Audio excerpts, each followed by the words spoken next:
Hello, everybody. I'm Katie from Harveston Park Friends, and welcome to day number 8 of our Star Party 2021. 8 days, can you believe it? Only one more to go after this. And today is, of course, Saturday, or should I say Saturn Day. Now, as I was finding out about Saturn, I came across a festival. It's called Saturnalia. And Saturnalia was one of the most important festivals in Roman times. It was based around the god Saturn, and it began on the 17th of December. And there would be feasting and frivolity. You have to remember these were the times of masters and slaves as well, but Saturnalia was a time where slaves would dress as their masters, masters would dress as their slaves, and do whatever they were told.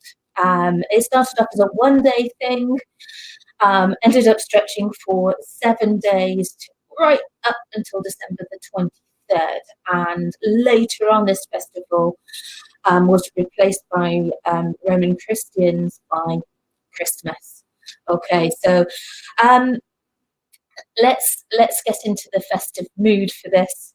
Rowan says Saturn and Saturday do sound very similar, absolutely, and the names of the days of the week and those being associated with the planets, as the association with the planets goes right back to the Babylonians 2,500 years ago. Isn't that incredible? It's stuck with us all of that time.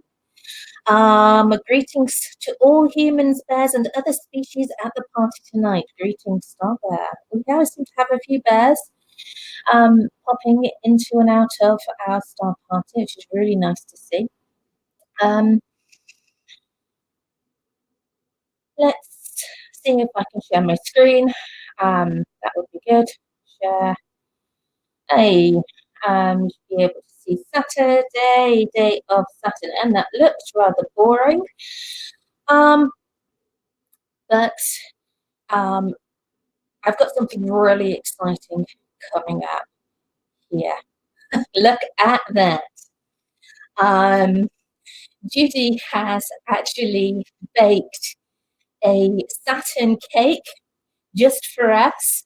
Now, there are, if you look carefully around the edges, there are 1, 2, 3, 4, 5 constellations. I got 4 of them correct earlier on.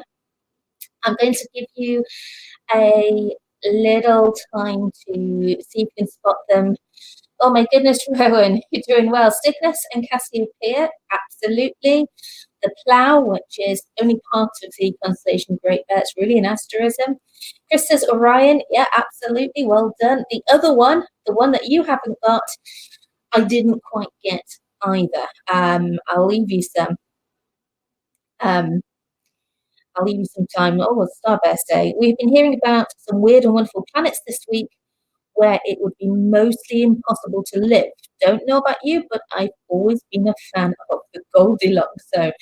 For those of you who are wondering what on earth a bear is talking about the Goldilocks zone for, Goldilocks zone is actually a scientific term. It goes back to that Drake equation and the idea of looking for where things are not too hot, not too cold, but just right for life to live. And that was originally seen as being a certain distance away from a star. Okay, I think with the research that's come in about for example, the Galilean moons that I was talking about earlier on in the week, with their underground oceans kept warm by volcanic vents below the surface, I think we need to widen the Goldilocks zone. I too am a fan of Goldilocks. Right. the last one. Rowan, did you get them all? Orion, yeah, Plough, Cassiopeia, Cygnus, I'm afraid Canis Major isn't it. Christus Andromeda, no, that wasn't it too either. Oh, come on. My suggestion here was Pegasus. I'll give you that one. That was wrong, so I didn't get this either. I'll give you a couple more minutes as I'm talking about the stories behind Saturn as well.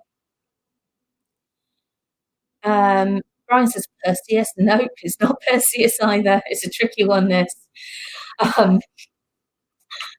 Yeah, I'll see who gets it.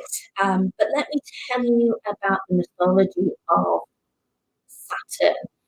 Now, Saturn to the Romans is always linked with the Greek god Kronos, old father time. Now, Saturn, like many of the gods, questionably married his sister, Rhea, and they had several children, except there was a problem. And that problem was that there was a prophecy. These come up in the Old Myths. And the prophecy was that Saturn would eventually be overthrown by one of his sons. Okay, so what to do about this? Well, he decided, bizarrely, to eat his children. Rhea, his wife and sister, did manage to rescue one of those children, and that was Jupiter. And Jupiter did indeed overthrow Saturn and become the king of the gods. He was the kind of thundery one that we had a look at a little while ago. So that's a strange little story, but you know, when you look at these things, it's a bit like looking for pictures in the clouds, or the man or the giant rabbit in the moon. That giant rabbit has become an absolute favourite of mine. Lovely, cheerful character that does nothing but good, as far as I can see. Medicine, cake, whatever. That rabbit's pounding away up there on the moon. I love that story. Starbear says the mythology stories behind the planet started strange and have got even stranger. It seems to me that those ancient people had too much access to recreational drugs. Just saying. Yeah, I can see your point there.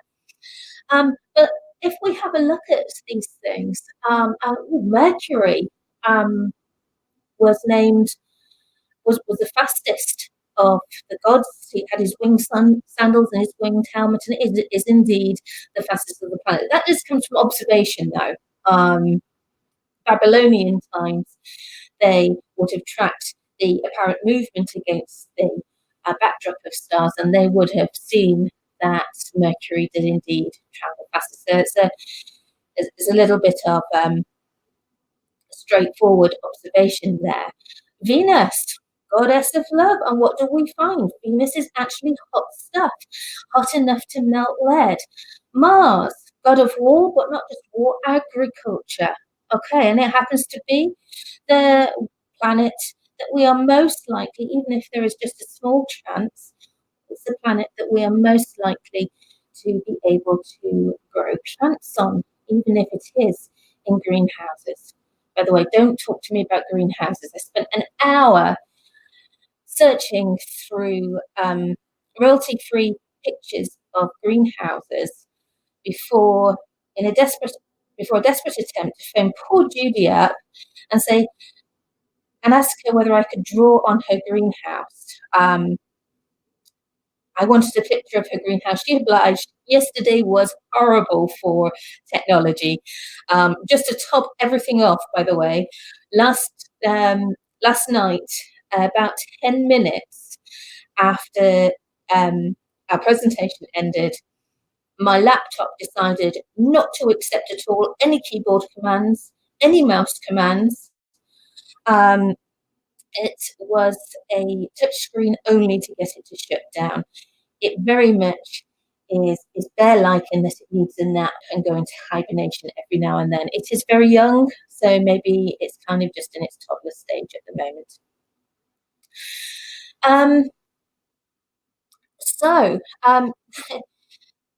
There is a medieval word that I came across that's associated with Saturn. It's Saturnine. Saturnine sounds a bit like me in the morning, slow and sluggish with a gloomy outlook. If any of you are fans of Winnie the Pooh, Eeyore would be very Saturnine. But in actual fact, it's one of the things that the myths didn't get quite right. We had Jupiter, the thunder god, and we have Jupiter with its massive storms. Rowan says, yes, is it Virgo? Yes, it is indeed Virgo. Well done. Somebody got it at last. We can now move on. Here's one for you. This is your prize, Rowan. This was your request yesterday. This is the Pioneer 11 photo of Saturn. I think I'm starting to understand a little. I would never assume to know what's going through anybody else's head, but I know I very much like to just enjoy that first view, and this was our first spacecraft view of Saturn, and it really is quite special. I'll never forget the first view that I had of Saturn through a telescope. It was just one of those wow moments that will stay with me forever. It's incredible. So what we have here, rather than slow and sluggish, we have winds at over 1,000 miles an hour. Yeah, I think the photo looks awesome too. There are little bits of data missing from the rings here. Those were later touched up, and data was added. I've got this version here because I thought you'd appreciate it a little bit more. Anthony, thank you. The image was taken in April 1973. Now, before we go a little more into Saturn, let's just go for it. Let's go into Saturn itself. Here we go. This is another version of Saturn. This is actually from the Hubble Space Telescope, and you can see those gorgeous, gorgeous rings. If some of you are wondering why go through the bother of having a telescope in space, that's just because there is no atmosphere in space. The atmosphere scatters the starlight. This is what we see when stars twinkle, and it causes all sorts of problems for astronomers. Rowan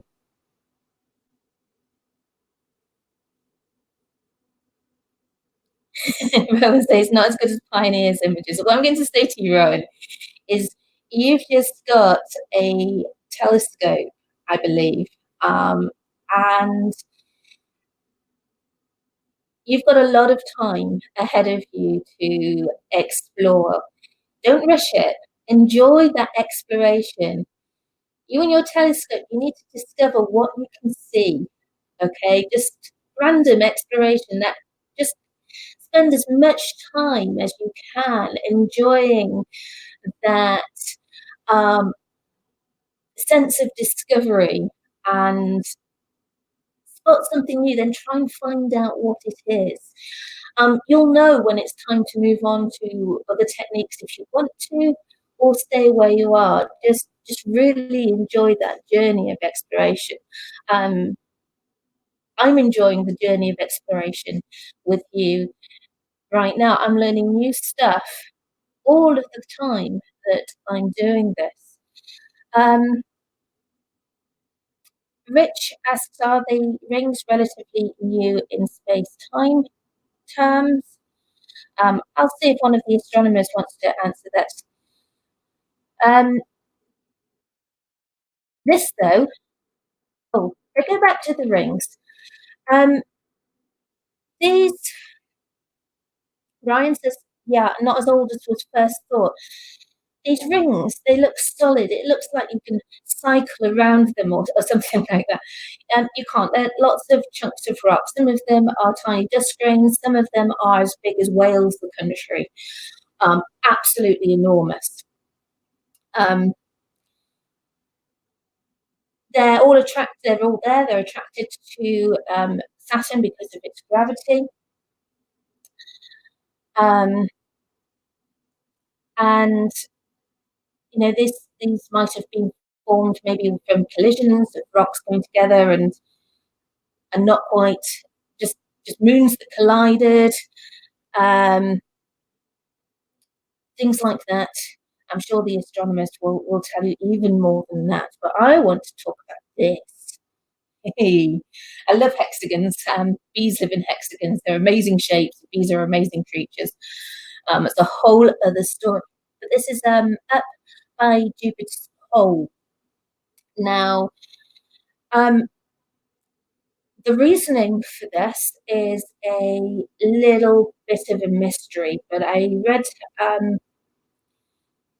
something very interesting that sounds quite feasible. It was written in October last year as well, so it's quite recent.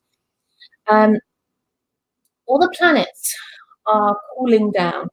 Okay, when they first were formed 4.5 billion years ago, there would have been lots of collisions, lots of falling of material, and we talked yesterday about that causing loads of heat.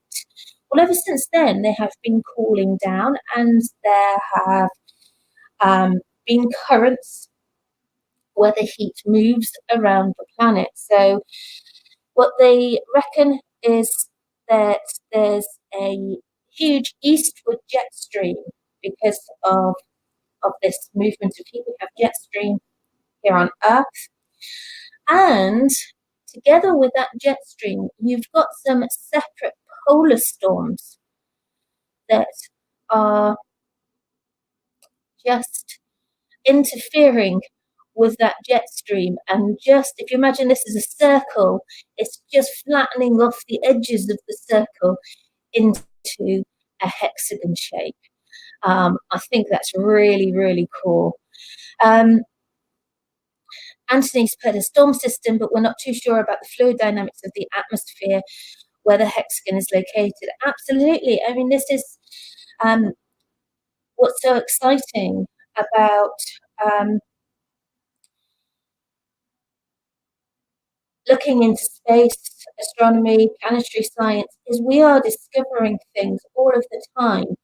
I mean, it wasn't too long ago that I was at university and we were still discovering moons in our solar system. This was 1973, and it was one of the first, not this one, Pioneer. There you go, 1973. This is one of the first images. So it's all very new to us. All sorts of explorations, and Saturn is full of secrets. Now,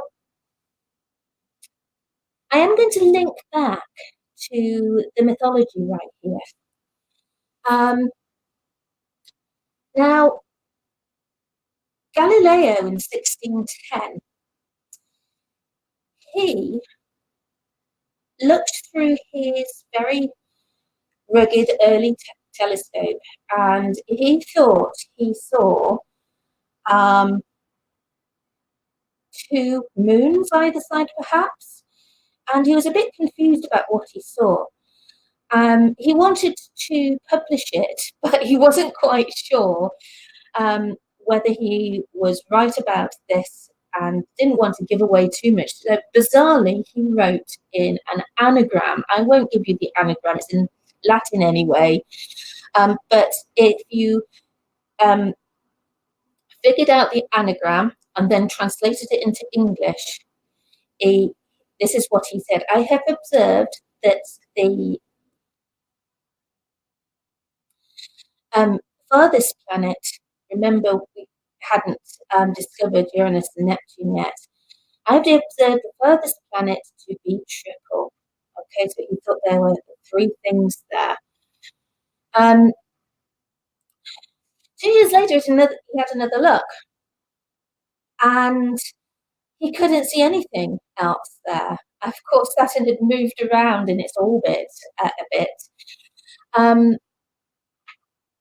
And so this really puzzled him, and it prompted him to think back to that Roman story about Saturn swallowing his children. And he wrote, has Saturn indeed swallowed its children? And it wasn't until about 40 years later that Christian Huygens and his brother Constantine published something, again in anagram form. I think scientists have a bit of a history of publishing their findings in difficult to read form. At least they're not in anagrams anymore. And he wrote, it is girdled by a thin, flat ring, nowhere touching, inclined to the ecliptic. Okay, so what Galileo was seeing in 1610 were the end bits of Saturn's ring. If any of you have a pair of binoculars, they'll be better than Galileo's telescope. You can have a look.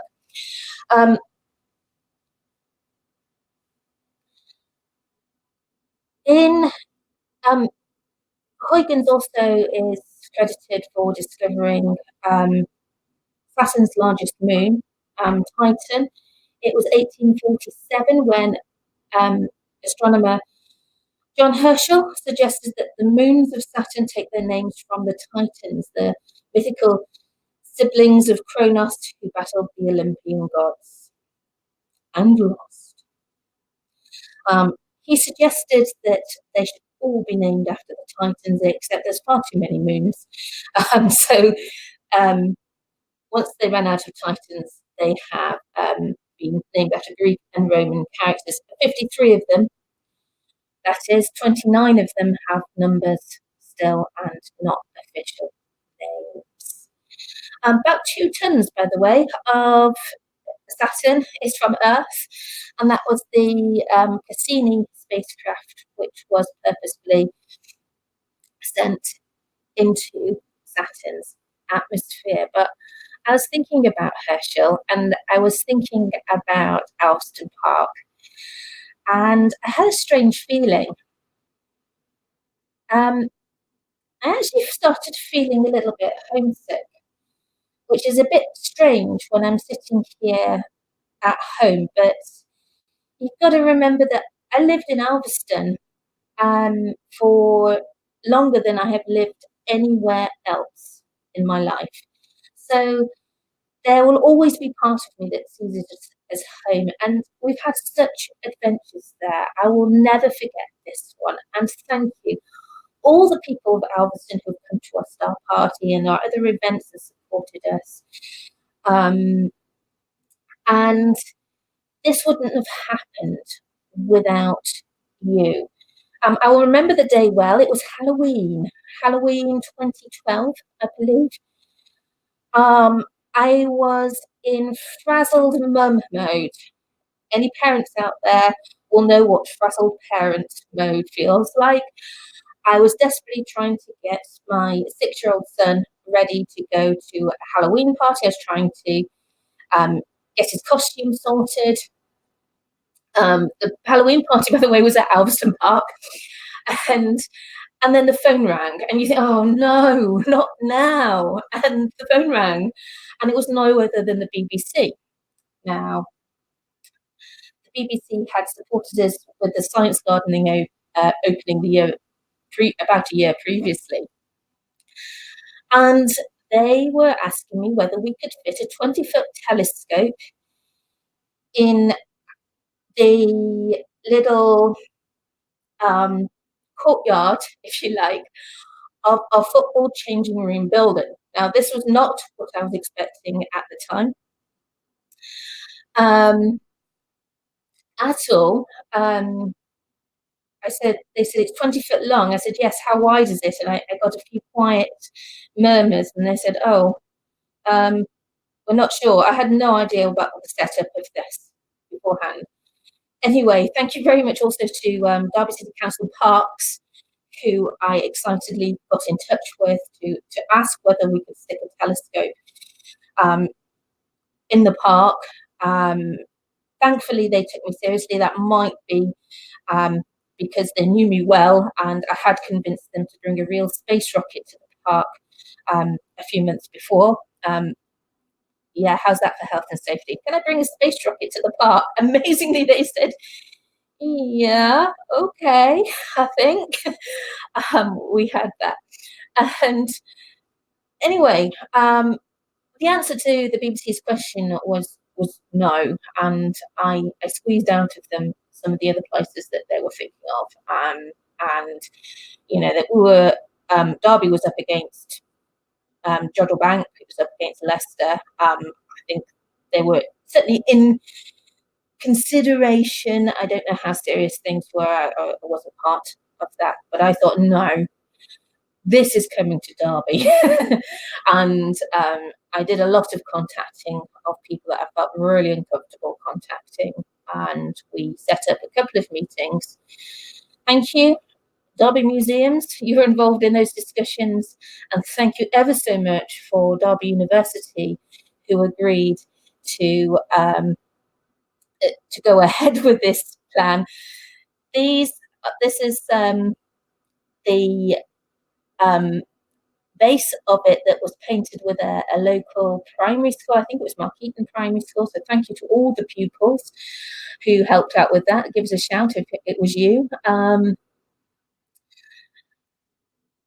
Then we put up this, which was the base of it. And then thank you very much, Derby District Astronomical Society, who came along on board with this. They took this photo.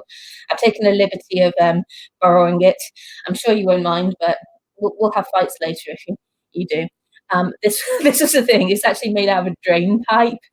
Um, it's got an amazing mirror in it. We set it all up. Unfortunately, it was quite misty, but I'll never forget a happy moment when we were there with the BBC crew. The idea was that they'd have a rugby team to turn this whole thing around, and someone from the BBC got us all chips. And one of you from the Astronomy Society said, it doesn't get much better than this.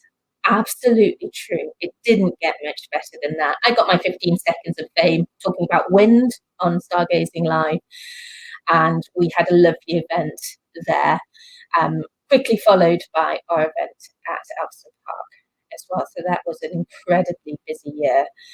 And I can't just talk about the Herschel telescope without talking about the planet Uranus. And William Herschel is the official discoverer of the planet. However, we know that John Flamsteed noted it down in his star atlas. John Flamsteed spent a lot of his time here in Derby. His house is still there, waiting for somebody to find about £1 million lying behind the sofa to stop it being derelict again. And Uranus is beautiful. I do think mythologically they should have given it the female namesake Urania. It might have made the planetarium shows that I used to do to groups of teenagers a little bit less giggly and sniggery, but it's a gorgeous, gorgeous planet. Yes, this is Voyager 2.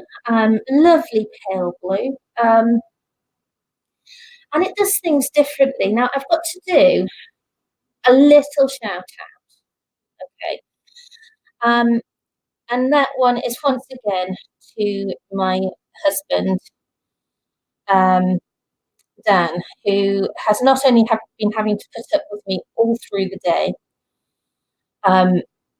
giving him commands. Apparently, in my sleep, I was insisting that he make sure that my herd of hairy elephants in Siberia got enough currant buns to eat.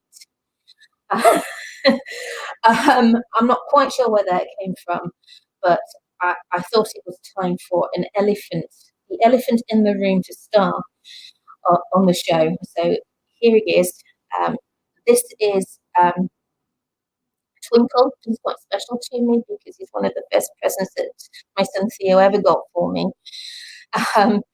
And whereas most planets will spin like that, what Uranus does is it spins on its side.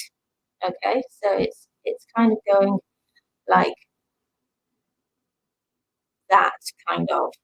Okay, I'm not doing this very well. I'll show you. How about I show you? I'll share that screen. It's the last thing I am going to show you. Share. There you go. It kind of rolls around, spinning. Oh, can't do this. Okay, note to self, don't try and show planetary spin with an elephant. Might not be the best thing to do, but it has been knocked on its side there. And I'm going to stop on this picture because these are pictures taken in infrared, and I think it's time now to hand over to Donald Anderson from Derby District Astronomical Society, who is going to tell us how we can see the invisible. I'll just get you up now. Here we go.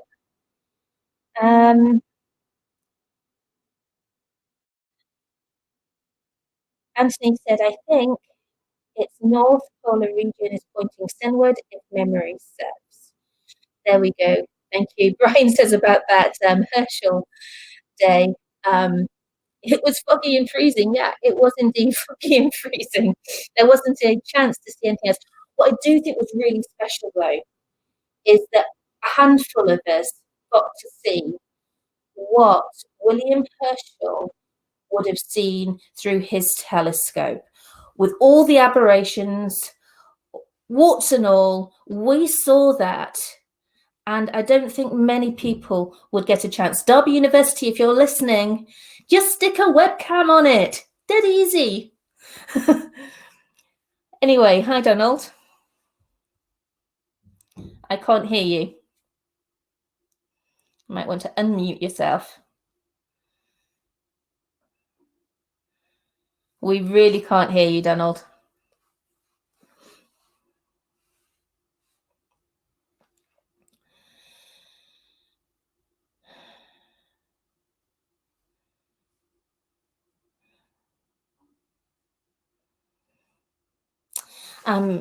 Just whilst Donald's sorting that out, Brian says, I think it's been taken down now. Well, maybe, but I think that it had been rediscovered by a math student.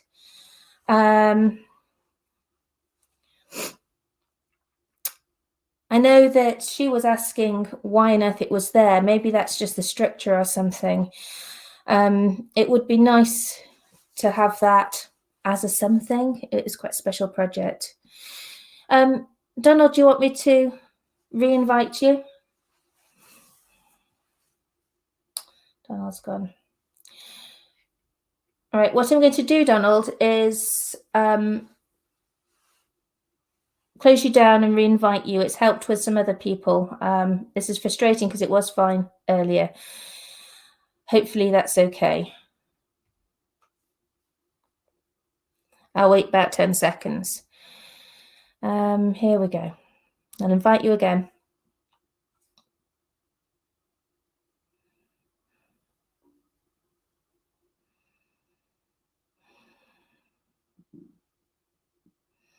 He says accepted and connecting on through. Can you hear me this time? I can certainly hear you. I can't see you though. Can you try again, please? Yeah, no problem at all. Thank you. These things happen. I'll just say bye. And I'll wait a few seconds and then we'll try again. All of this was working perfectly about 10 minutes before. I'm sure it will work perfectly again. Yeah. Just invited you now again. Accepted and connecting, just so that you all know. This is Murphy's lawyer. Like last night, Anthony, when you finally appeared.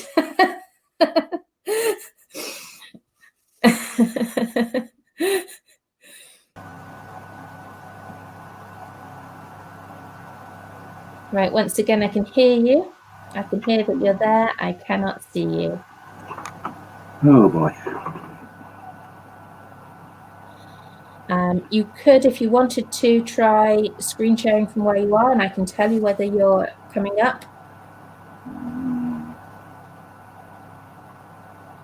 Or I can try again. I'll leave it to you, but I'll be rabbiting on.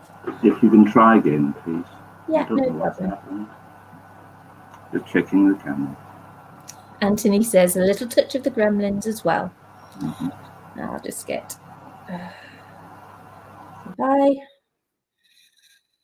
Okay, I'm just going to count to 10. I do that a lot with computers. Sometimes it helps. Sometimes it merely gets me past the I really want to throw you out of the window right now stage. I am not suggesting you do that at all, but sometimes you get my feeling. Okay, I'm just going to invite you again.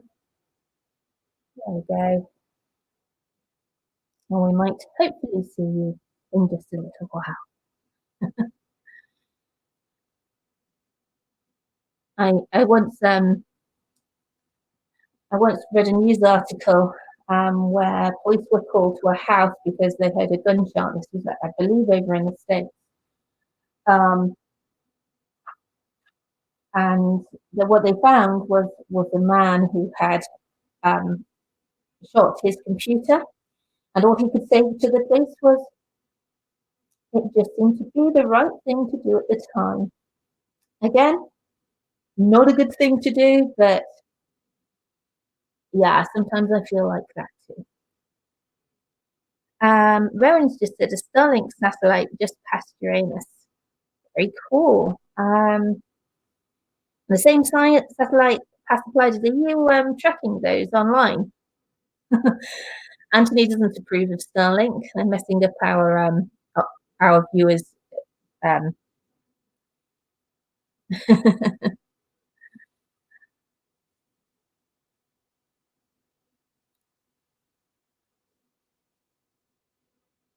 Oh, and it's passing the Hyades now as well. That's really cool. Okay. Channel's accepting and connecting, so hopefully we will get up and running.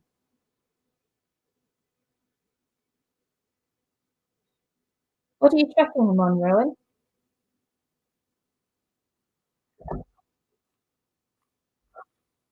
If any of you ever want to find out, say, want a Solarium. Oh, cool. Starburst says Anthony sent Musk a strongly worded email about that.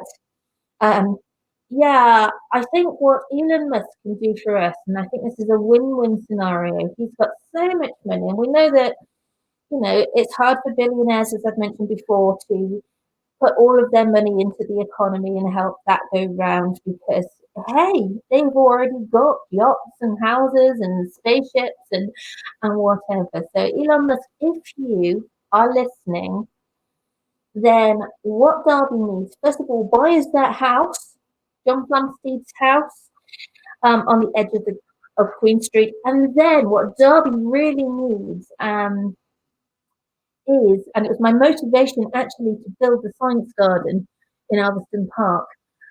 What it really, really needs is a planetarium. Okay, if you're going to mess up our sky, give us something where we can sit in the middle of the city and enjoy that pure black sky and let us explore in the warmth and the comfort. Hopefully, when COVID has died down enough, we can do that together indoors in the planetarium. I'll build it, it's fine, just pay for it. That'd be great. um,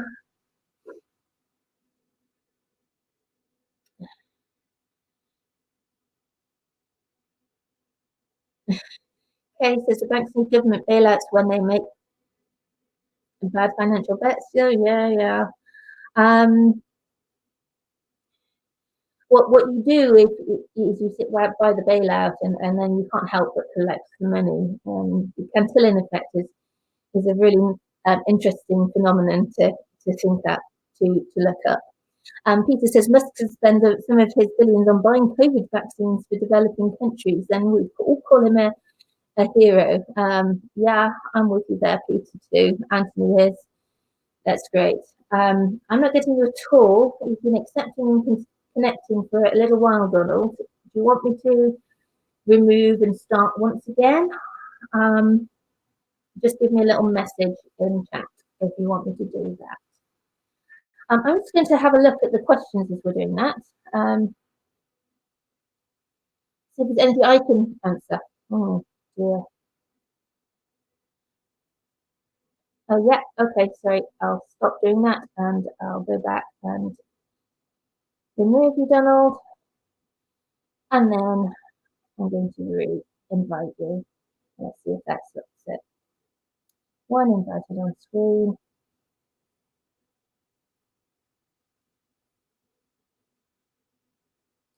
I love the way Crowdcast says invited in a few seconds. So I'm not sure whether you've been invited or it's going to happen. Aha.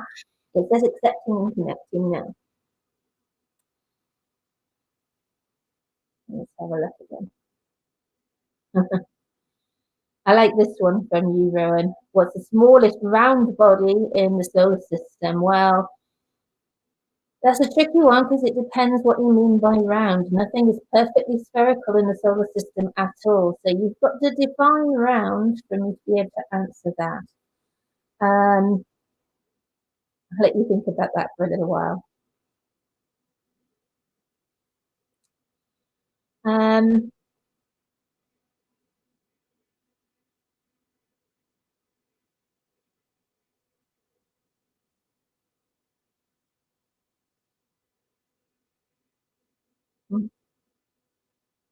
So, hi Kay, I'm just answering this one as I'm waiting as well. How do astronomers decide when apparent shapes on extraterrestrial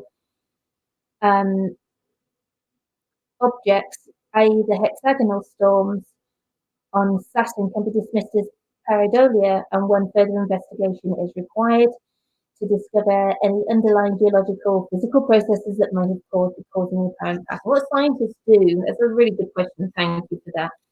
What scientists do is come up with an idea, they call that a hypothesis.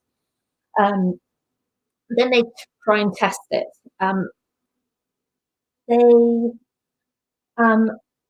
Scientists can only really prove themselves wrong. They can't prove themselves right.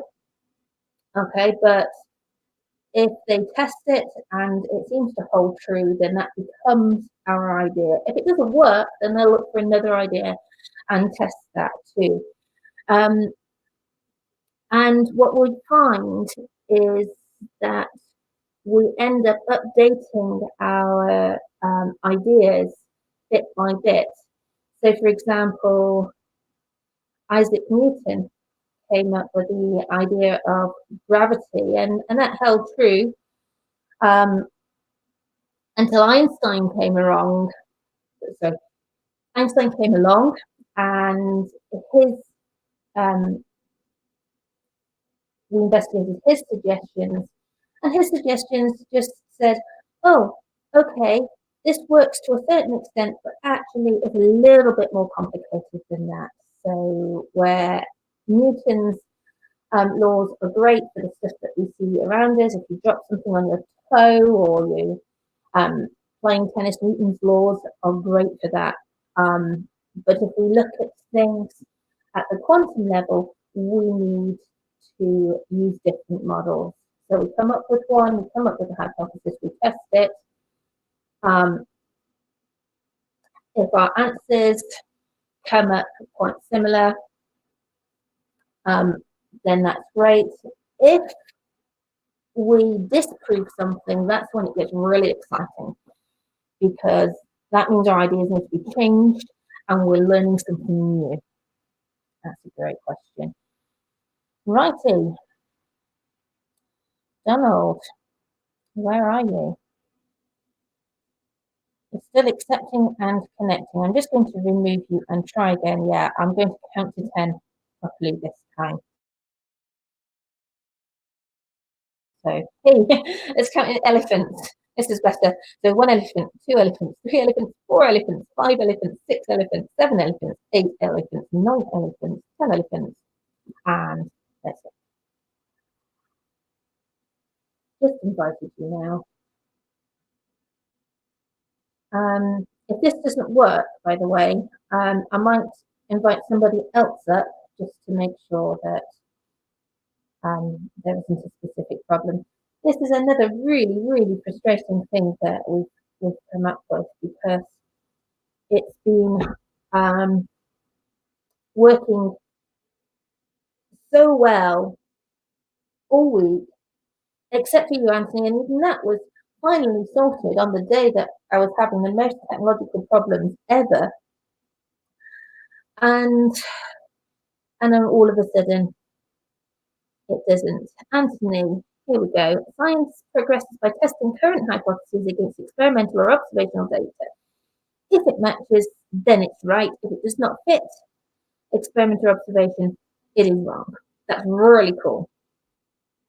Sometimes, though, I think what I was trying to say in a very long, roundabout way is sometimes it's right, but not the whole story. And then we add to it. Chris has said, I believe that the hexagons can be simulated in CFD models of the atmosphere. Donald saying, still nothing, and will restart computer and talk soon. Chris is saying, sorry, CFD is computerized fluid dynamics. Thank you for that. I was wondering. I got the C was for computing, but not anything else. What I'm going to do, astronomers, is I'm going to invite a couple of you up. I'm just going to remove Donald for now. We can answer a few questions and then hopefully Donald can join us later. If I invite you and you don't want to come up, just press ignore. I won't be offended. Brian, I'm just inviting you now. It's an interesting test. Peter, I'm inviting you. And Chris, I'm inviting you. Hiya. We have Peter. Hiya. Anthony, I'm going to invite you. Evening, Peter. Hello, Brian. Mike, I'm going to invite you. It's nice to see you. Anthony, it'll be fine. It's worked before. Everybody apart from Donald. We had a test right before. It's so frustrating. Hello, Mike. It was all fine. It could be crowdcasted, perhaps a filter that automatically blocks anybody called Donald. Like Facebook. Absolutely. Well, whilst we're waiting, I'm just going to I'm just going to go through the questions and see if there's some nice ones. Hey, I don't want to step on Donald's toes, but just I don't. Oh, okay. I would step on Donald's toes with that one. Hey.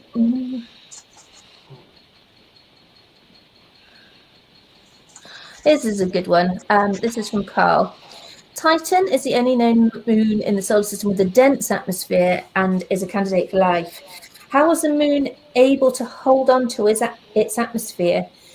Do you think it's a more likely candidate for life than Europa or Mars? Are there any missions planned?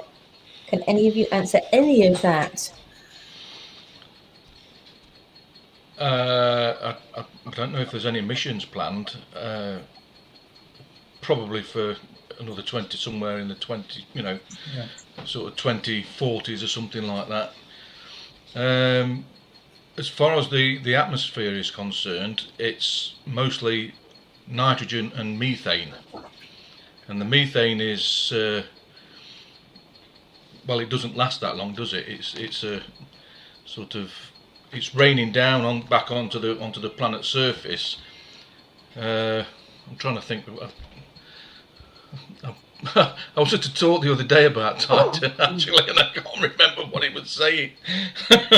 Know the feeling. But yeah, yeah, I'll probably remember it in 2 years' time. The atmosphere. Let me get this right. No, sorry, it's gone. It's gone. Yeah, no problem. Am I right in thinking that the Huygens probe landed on Titan? Have I got the right one? Yes, that's right. Yeah. When it showed the pictures as it was descending of like rivers of methane that looked very like rivers and valleys and the coastline. Yeah, the guy who gave this talk last week or a few days ago was talking about he'd come up with this hypothesis. No, we can't hear you now, Don. He'd come up with this new hypothesis about how the methane had gone over. It's a new surface, so the any impact craters have been basically washed away. But that would have been any sort of impact craters over sort of the last previous to 100,000 years ago. But now that the thickness of Titan's surface crust is actually getting thicker. So I can't remember actually how it said. Donald was there. He'll probably be able to, if he ever gets on, he'll be able to tell us a bit more about it. But this guy had come up with a new hypothesis about Titan's atmosphere and the lakes and whatever that are on the surface of Titan. Brilliant. Okay, Donald says try again. We popped up briefly, and let's try him again.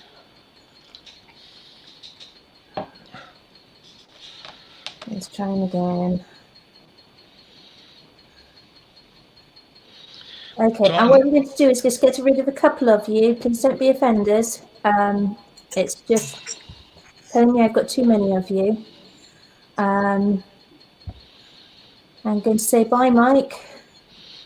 And then we'll invite Donald here.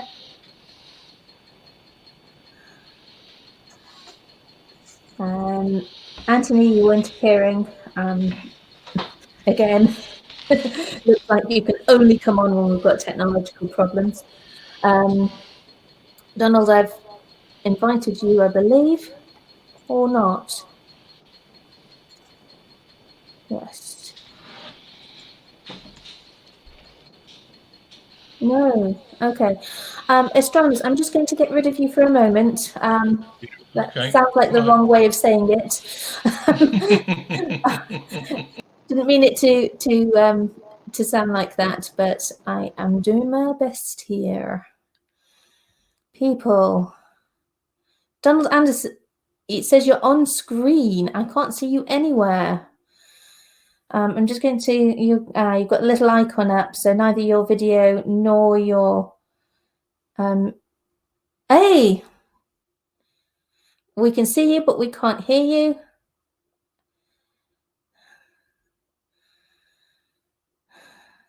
Waiting for you to reconnect us. Try once more. Try once more. If this is not going to work within the next few minutes, I think what we're going to have to do is maybe have another go tomorrow. And we can carry on with Q&A here. There's a little bit of space anyway, if you excuse the pun, tomorrow. and we can fit this lovely thing in then after Ian Russell's exploration of the huge distances in space. Anthony says, I'm quite happy to stay in chat. Brian said, can we start earlier? Yeah, sure, we can start earlier.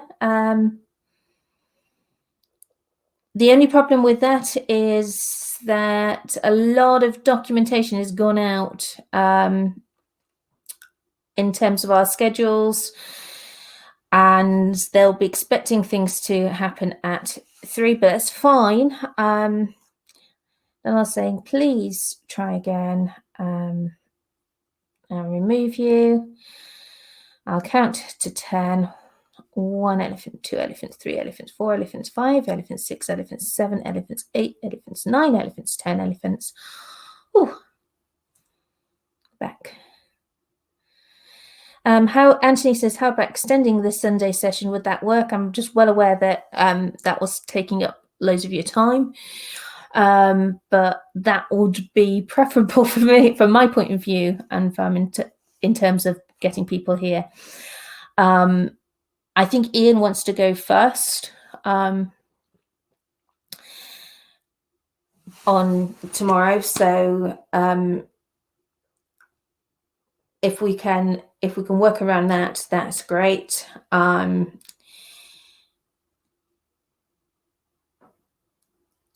don't think Ian's bit will be hugely long, so we should get you all up and running, but of course it depends on whether we can sort this out. Oh, let's ask a question. Let's go to, we've got 12 questions. Oh, I can do this one. Okay, Donald says, still getting error message. Please try last time. Yeah, I will. Why is Io yellow whilst I'm doing this? That's because of the sulfur that's coming out of the volcanoes, Rowan. So they're spewing out all of this stuff. Oh, thank you, Kay. She says, don't worry, Katie, it's still a brilliant star party. That's lovely. Yeah, it's sulfur in the volcanoes of Io. That's what's that's what causes the yellow cheesy color. Absolutely. Right, I am trying you one last time, Donald. Anthony's added to that different colors of sulfur show sulfur at different temperature. Anthony, would that explain the black parts as well? Let's see if you can come. Yeah, there you go. So even the black olive parts of Io are still sulfur, and Anthony says that's where the sulfur's hottest. That's really cool. I'm just kind of a little bit wary of opening too many things up on screen.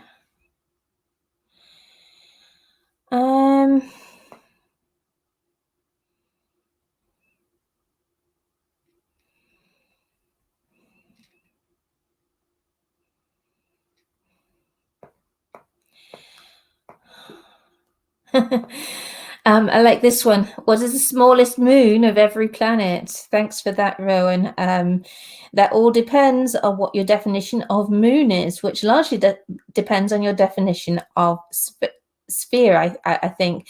But there's a really good point here about when does a moon, if we think about Saturn's rings, when does a moon become simply a bit of a ring? Yeah, it's not so cut and dried, is it? Okay, Donald says, still getting error message from your site.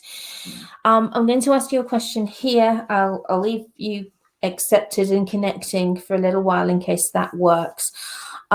Just just for our curiosity, are you available? Because it would be really lovely to hear this talk. Are you available tomorrow to do this at all? Just give us a message in the chat if you're happy to do that. As I said, my preference is to start at 6. I'll keep quiet, I promise, until the end. We'll do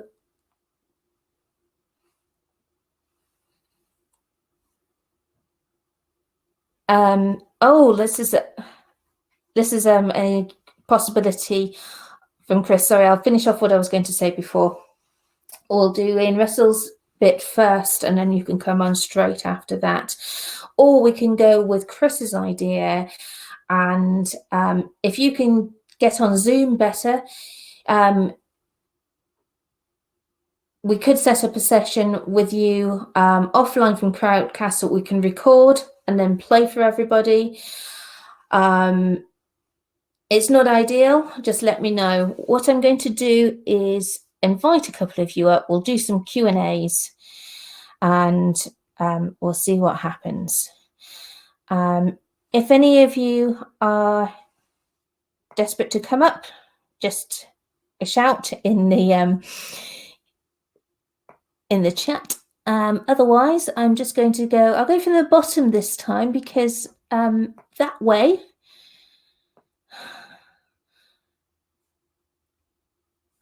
Mike, I've invited you.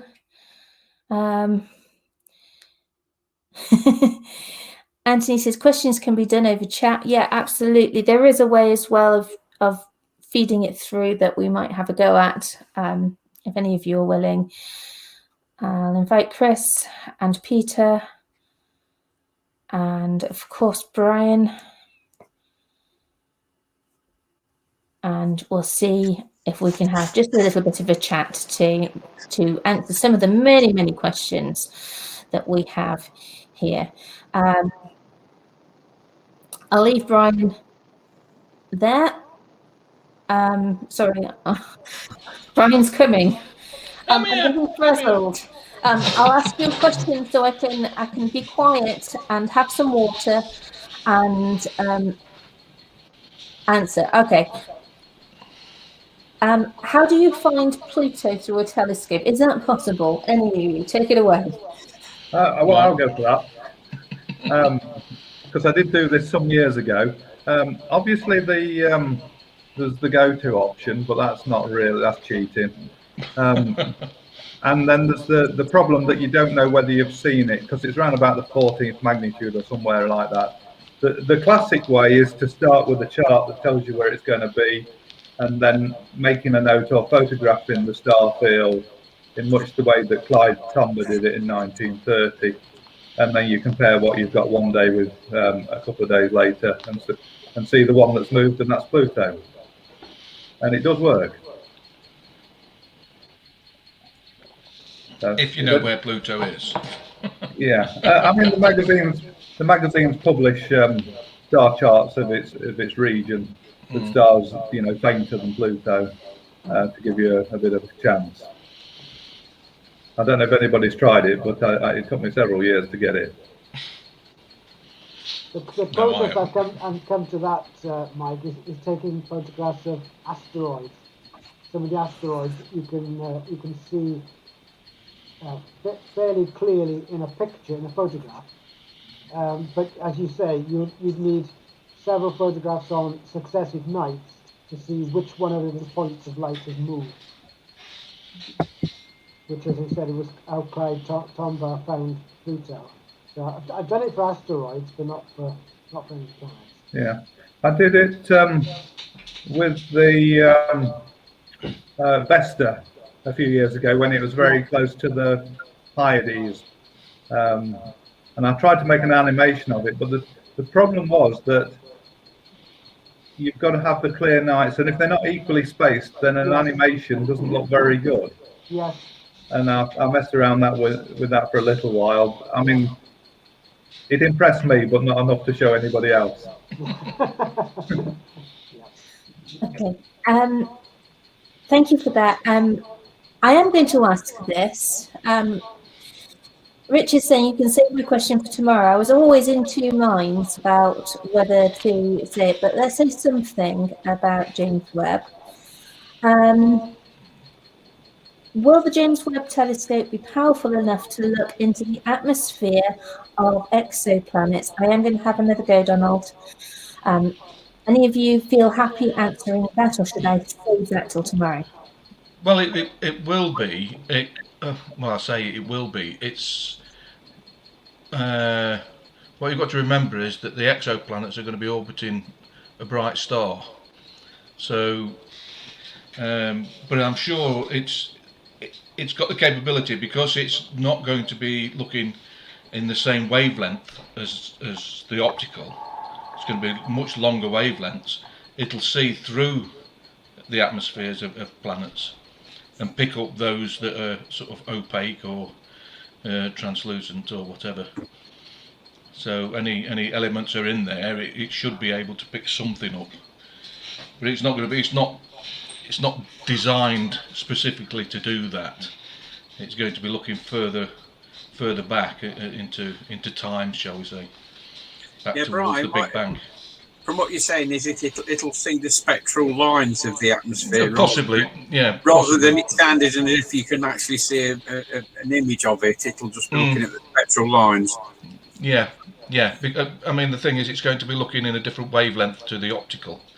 So it's, there is a little experiment that we were shown, a little thing where if you look through a pane of glass with this particular an infrared camera, you can't see anything. If you put your hand behind it, you won't see anything. But if you put your hand into a black bag and use the infrared camera, you can see your hand. Yeah.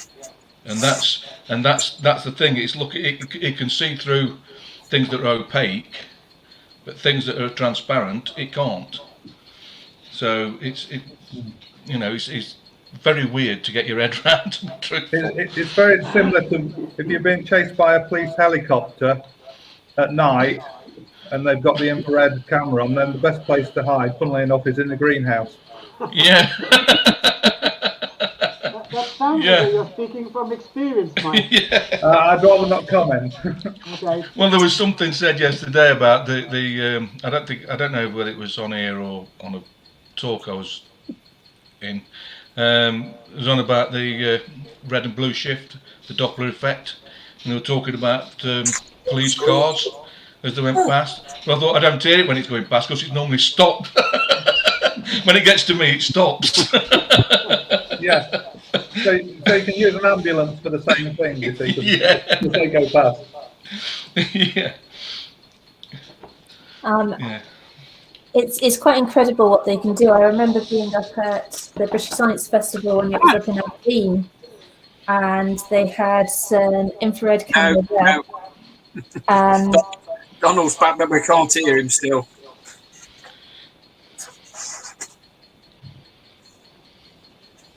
Sorry to interrupt, Katie. You just appeared. Yeah, that's no sound. No sound. Sorry, Donald. We can see you though. That's great. Shall I try one more time? Yeah. Yeah. Because it feels like we're almost there, but not quite. Can anybody lip read? So as I'm doing that, I'll try and multitask by talking at the same time. This might be a bad thing, but yeah, they had an infrared camera set up, and they actually, I was chatting to whoever it was who was running it, and they said, yeah, it could actually recognize a person at over a kilometre away. It was absolutely incredible. Oh yeah. Yeah, I've not tried it yet. I've got a small USB camera. It's a Sony chip in it, and it's got an infrared filter on it. It's the pictures I showed you the other day of the visual, but it's got an infrared filter in it. But apparently, if you take it out, the infrared filter, you can do photographing in infrared. I've not tried it yet. Yeah, I heard that. Yeah, we can. Just keep there, Donald. I'm just going to try something. Just stay there. See if this I know. No, Oh, he's gone. that makes him go away. I wonder if this brings him back. Oh, okay. Well, I can make you go away and come He's back. muted. Can you talk? No, we still can't No. hear you. No. Something wrong. Yeah, just going back to those infrared. You know the infrared cameras that you get for your garden, and it shows sort of black and white images. They're not quite the same as the ones that we've got. They show the near infrared, whereas the camera that Don's going to be using. No. Is that far infrared? That's far infrared, yeah, and it shows radiation, heat radiation, and what have you. So. Yeah. Okay, I'm just going. Most of the chips are fairly sensitive to infrared.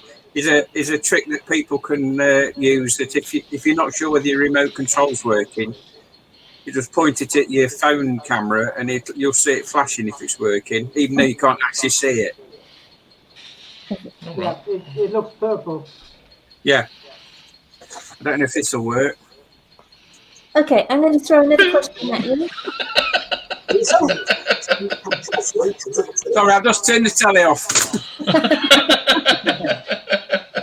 Can you switch John on with it? Can you hear me now? Yeah! Yo! Right, that's it, ladies and gents. We've done. Right, I'm going to say goodbye to the rest of you. Donald, please speak to me so that I can speak in good certainty. Yes, I'm definitely here. Oh, lovely. I can even hear myself. Hey. Oh, absolutely brilliant. I'm going to make sure I'll be here. I'll make. But if you have a go at your screen share, and hopefully we can do this tonight. I'm so pleased. Are you still happy to go ahead tonight? Of course I am. I just have to bring up the presentation again. Just one second. That's absolutely fine. I don't know about everybody else, but I've been really, really looking forward to this. This is really about making the invisible visible, I think. Do correct me if I'm wrong in anything I say, please, Donald. But okay. Can you do a screen share for me now? I can't do a screen share for you, but if you put your cursor up to the top of your video photo, you should see that share screen icon. You'll be able to click on it. Second. Share. And then you go across to application window. And we're going to do that one. Yeah, it's coming up now. That's excellent. Absolutely brilliant. Thank you. Right, just go on to from the beginning. So, hi everyone. My most humble apologies. I've a brain the size of a planet, but I can't get simple tech like this to work for me. What I'd like to do is talk to you about the James Webb Space Telescope this evening. But before we start that, it's... Before we even start that, Donald, I'm sorry to interrupt. You're not actually... Okay, we can see the James Webb Telescope, but you're in your main PowerPoint. Do you want to...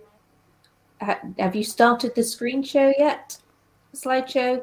Is that a separate window? It should be. Just one second.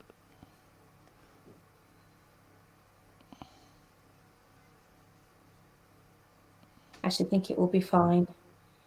It's just that I saw you kind of go to the from beginning.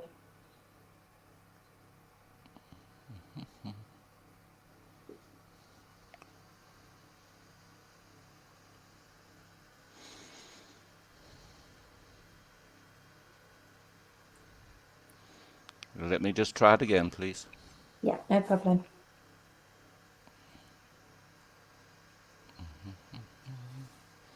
Share screen, application window, PowerPoint.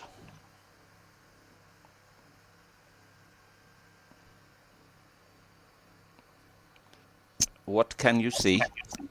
Yeah, we can see your whole PowerPoint. It will probably change if you click from beginning. Let's see if that works. I've just done. You might need to just share that other window, or you can go from there, knowing that. Okay. Is that big enough for people to see? Yeah, we can certainly see it. Yeah. Oh, okie dokie. Okay. It'll spoil a few things, but we'll keep going. Anyway, my name is Don Anderson, and I'm the outreach officer for Derby and District Astronomical Society.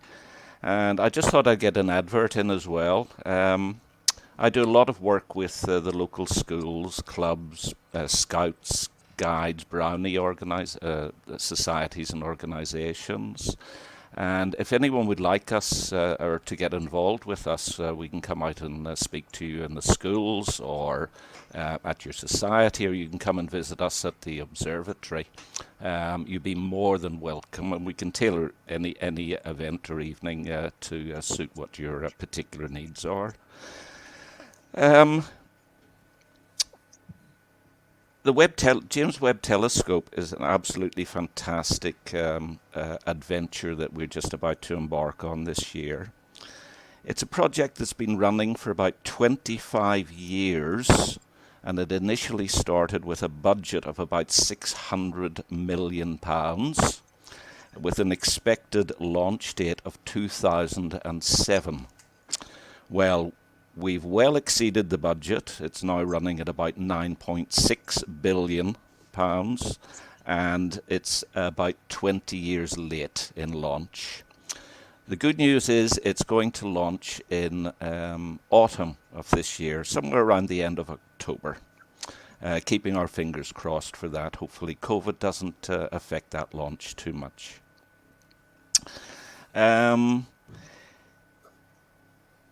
It was the reasons really why the project was extended was because of materials. They didn't really have the material science to be able to put it into the correct orbit, etc. at the time. Also, a lot of policy changes, government changes, scopes in the project, costs and supply, etc. So that's caused major delays in it. But it's still an incredibly exciting project. It was named after the second director of NASA, who was responsible in the 80s for an awful lot of the early exploration launches. And in honor of him, that's why it's called James Webb. It's an international cooperation on the project, the build itself.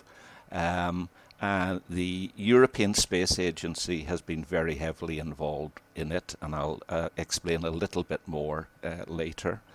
But some of the most advanced instruments on the James Webb Telescope were actually designed, manufactured and produced in the UK, which is really good news.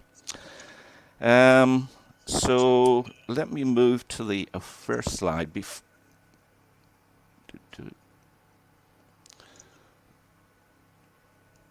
Can you see that? Yeah, we could see it, but we can see your whole PowerPoint thing. But yeah, carry on. That's okay. fine. I'll just move to the next slide. I know we're running on time a little bit. Before we actually start talking about Webb, it's important that you understand a couple of things. The first one is space is big. It's very, very, very big. The distances between objects in our universe are absolutely vast. The third thing you need to know is light travels at a fixed speed. To any observer, light always travels at a fixed speed, which is approximately 300,000 kilometers per second.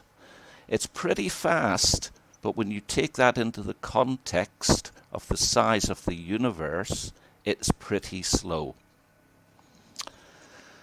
For example, the light from the moon takes around 1.3 seconds to reach the Earth. The light from the sun takes about 8.5 minutes. The light from our nearest star, which is Proxima Centauri, takes about 4.3 years. And the light from the Andromeda Galaxy, which is our nearest neighbouring galaxy, takes about 2.5 million years to reach us. So when you look up into the night sky, you're actually looking back in time. Everything you see, from the face of your best friend at school to the earliest light that was produced in the universe, is always in the past. That's an important concept to think about. So just to ask a quick question, how long do you think it would take Voyager, which is the fastest thing that we have ever launched from Earth, which is currently running at 35,000 miles per hour, to reach Proxima Centauri, which is, as I said, 4.3 light years away from us? The answer is incredible. It would take you 40,000 years to reach our first and nearest star. 40,000 years is when humanoids were living in caves and producing the first cave paintings. That's an incredible amount of time traveling in the fastest object that we've ever made.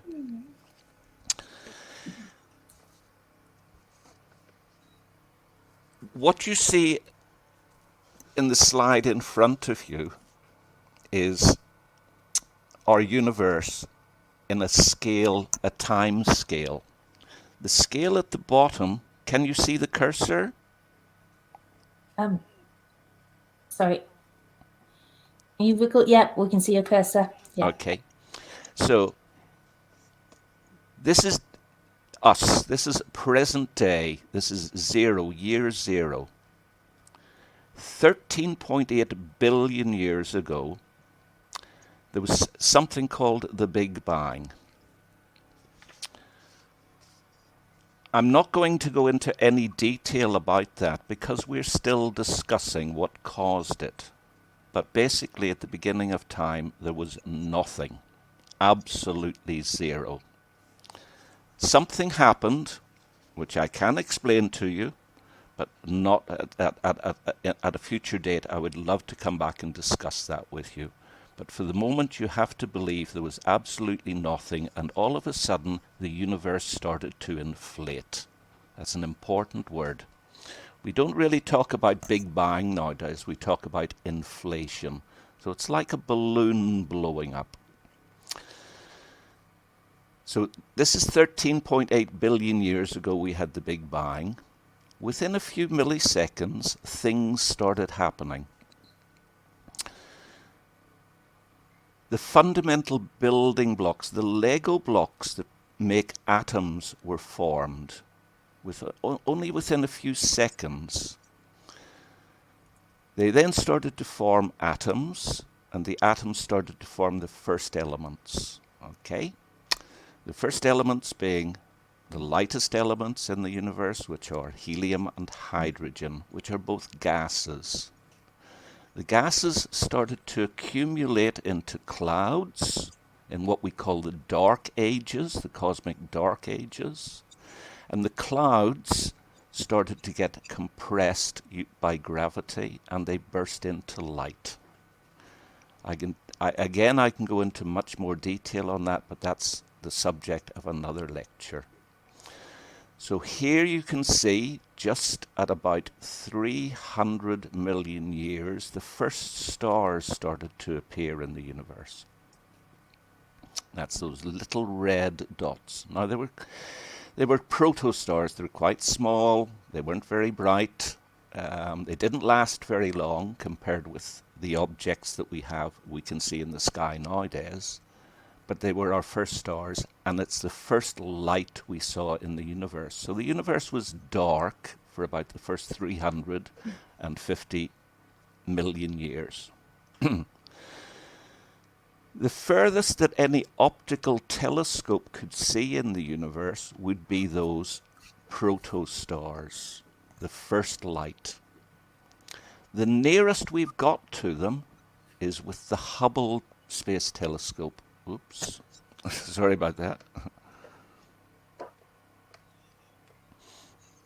Just take that back. Sorry. The nearest we've got to it is this proto-galaxy, which is at about 13.3 billion years ago. Okay? What the Webb telescope will be able to do is look further back in time to that first light. And that's an incredible advantage to us, because that gives us information about the early universe. And it may give us information about what was happening just before in the Dark Ages.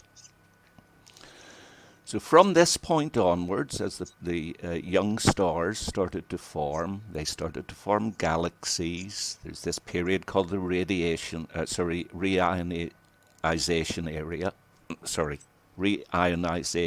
era, which again I won't go into in detail, but it's really the Lego blocks sorting themselves out. And to the point where we start to get to the modern galaxies. So this is us, the modern galaxies.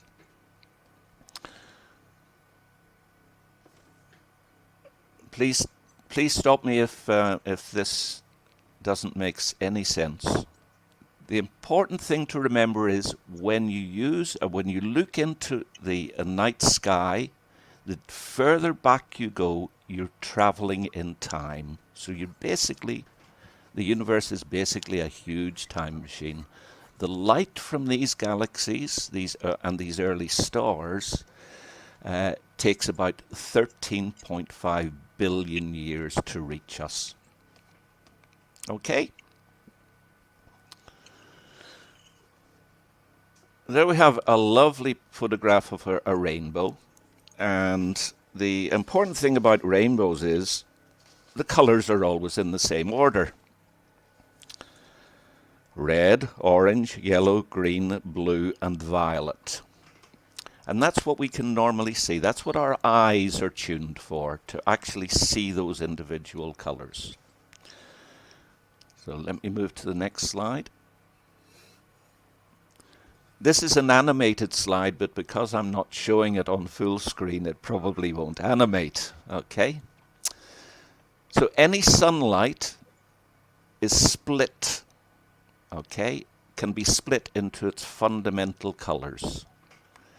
And these fundamental colors are based on how wiggly the light is. Okay? This is all electromagnetic radiation. So it acts like an electric and a magnetic wave at the same time. If we split those different those frequencies, so violet's very wiggly, red is less wiggly. We are able to see light, or what we observe as light. If we add all of those colors back together again, we get white light back. Okay? But I've yet to see white light, to be honest. That's a question for you.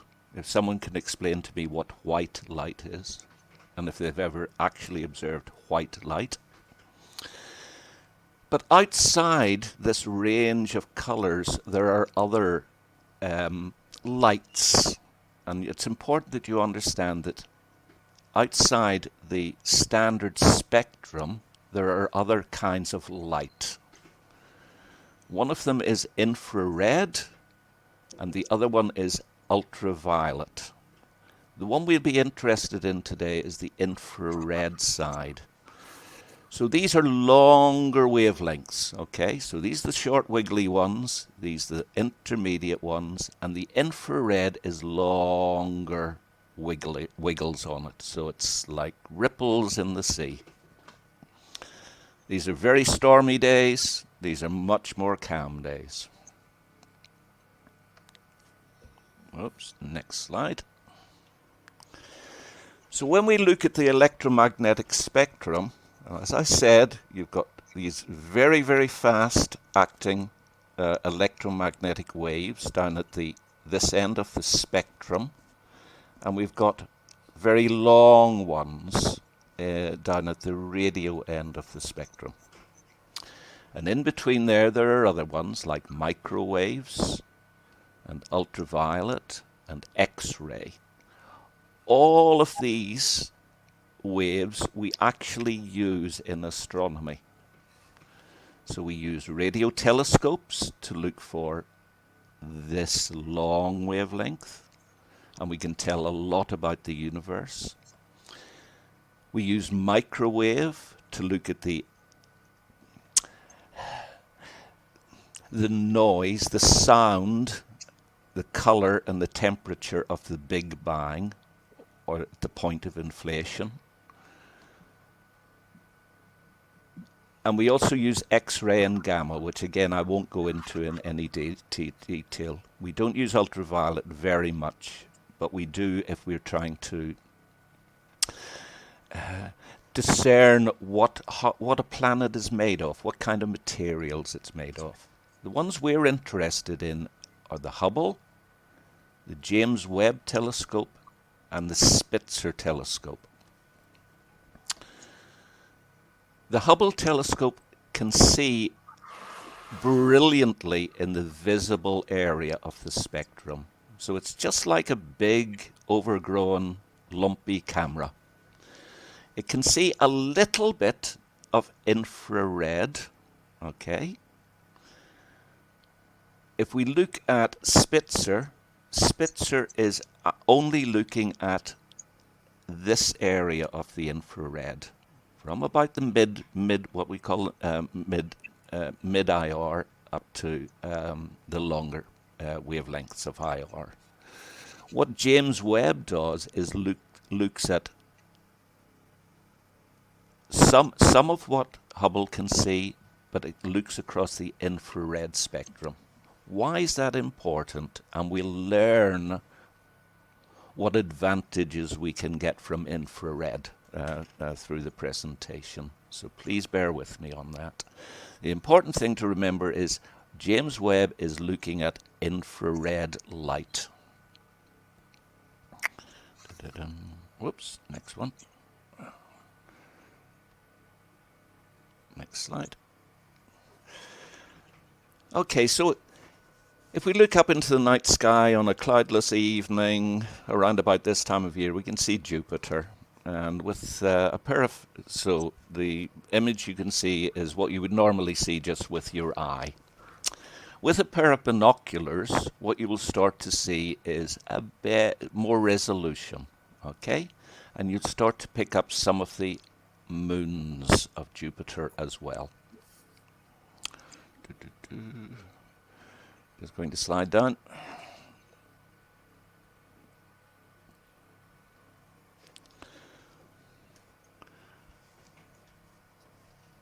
So with binoculars, you can start to see some of the moons. With a small telescope, you'll start, and I'm looking at a telescope that would be 3 to 6 inches in diameter. You'll start to see this sort of size of image and a little bit more detail. With a bigger telescope, 10 to 12 inches, you start to see a much more detailed image, and you're starting to see detail on it. So you start to see some of the cloud formations. You might just get a glance of some of the other features, the polar features, etc. But with a monster telescope, something like the Hubble telescope, you see a much bigger image. And the reason is, and as I explained earlier on in the week, we're gathering more light. It's as simple as that. A bigger aperture, bigger diameter telescopes will gather more light. So if you think of it, a telescope is making your eye bigger. The pupil on your eye is about 8 millimeters across on full open. But we can have these monster telescopes 30, 40 meters across, land-based ones. So that's effectively making your eye the size of a planet. Okay, they're pretty incredible things. This is our old friend, the Hubble Space Telescope, which is the one we have up there at the moment, and it's been sending some amazing pictures back and information back for about the last 30 years. It was launched, I believe, in 1990. But when they first put it up, there was a problem. Someone had ground the mirrors the wrong shape, and it ended up that another team of astronauts and engineers had to go up and fix the mirror. So there was a couple of years delay before we actually got good good images coming back from the Hubble Space Telescope. But since then, it has shown us things in the universe that we couldn't even believe to have seen before. This is a typical picture of a gas and dust nebula. And inside there, you can just start to see some of the stars. Okay? Now, this is using purely visible light with a little tiny bit of infrared detection in it. Okay? So remember that image. We may come back to it later. What the difference is between the four telescopes that we've discussed. The Hubble weighs about 10 tons. It's got a mirror, a polished mirror inside of it, which is about 2.4 meters in diameter. The Herschel, which is another telescope, which we won't go into detail about, has got a 3.5 meter mirror. And the Spitzer, that tiny little mirror of 85 centimeters, again, was enough to bring some amazing infrared photographs and images back to us. But when we look at Webb, the new telescope, the new space telescope, which will be replacing Hubble, Hubble is due to be going out of commission around 2030, so it's got about 9 or 10 years left. It's going out of commission for various reasons, but mainly it's running out of juice, of power. But when we look at the Webb, new Webb telescope, it's 6.5 meters in diameter, and it's a completely different kind of mirror. Instead of being basically a big glass surface that has been ground and silvered, silver coating, the Webb mirror is built like a honeycomb with individual mirrors, and I'll show you a little bit more and go into a little bit more detail there later. If we look at the weights, Hubble was just under 10 tons, and the Webb telescope, even with this enormous mirror, is weighing in at about 6 tons. So it's an incredibly light item compared with the Hubble. It needed to... Sorry? Just a really quick question that's come in. Sure. Why does the James Webb telescope look like it's kind of on a bed? What design feature is that? I'll go through the design in about 3 or 4 slides time. You just need a little bit more information. But yes, it does. It look a bit like a sleigh, I think so. If the camera was working properly, I actually tried to build one of these mirrors today. I've got gold plates that I can build a replica of the mirror. Unfortunately, when I got it pinned to the ceiling, it was about about 10 feet across, and it fell apart. So I'll show you that some other time. So what is infrared? When we look at two images of my favorite character, Louis the cat, in normal light, you can see him on the left, and he's just a really nice, cool cat. When you look at him in infrared, you see a completely different image. What you're seeing, this is purely in black and white, a black and white image. What you're seeing is temperatures. Okay, so the darker the image is, the dark patches in the image are cooler than the light ones. Okay, so basically an infrared camera does that. It looks at the temperature of things. Okay, just one second.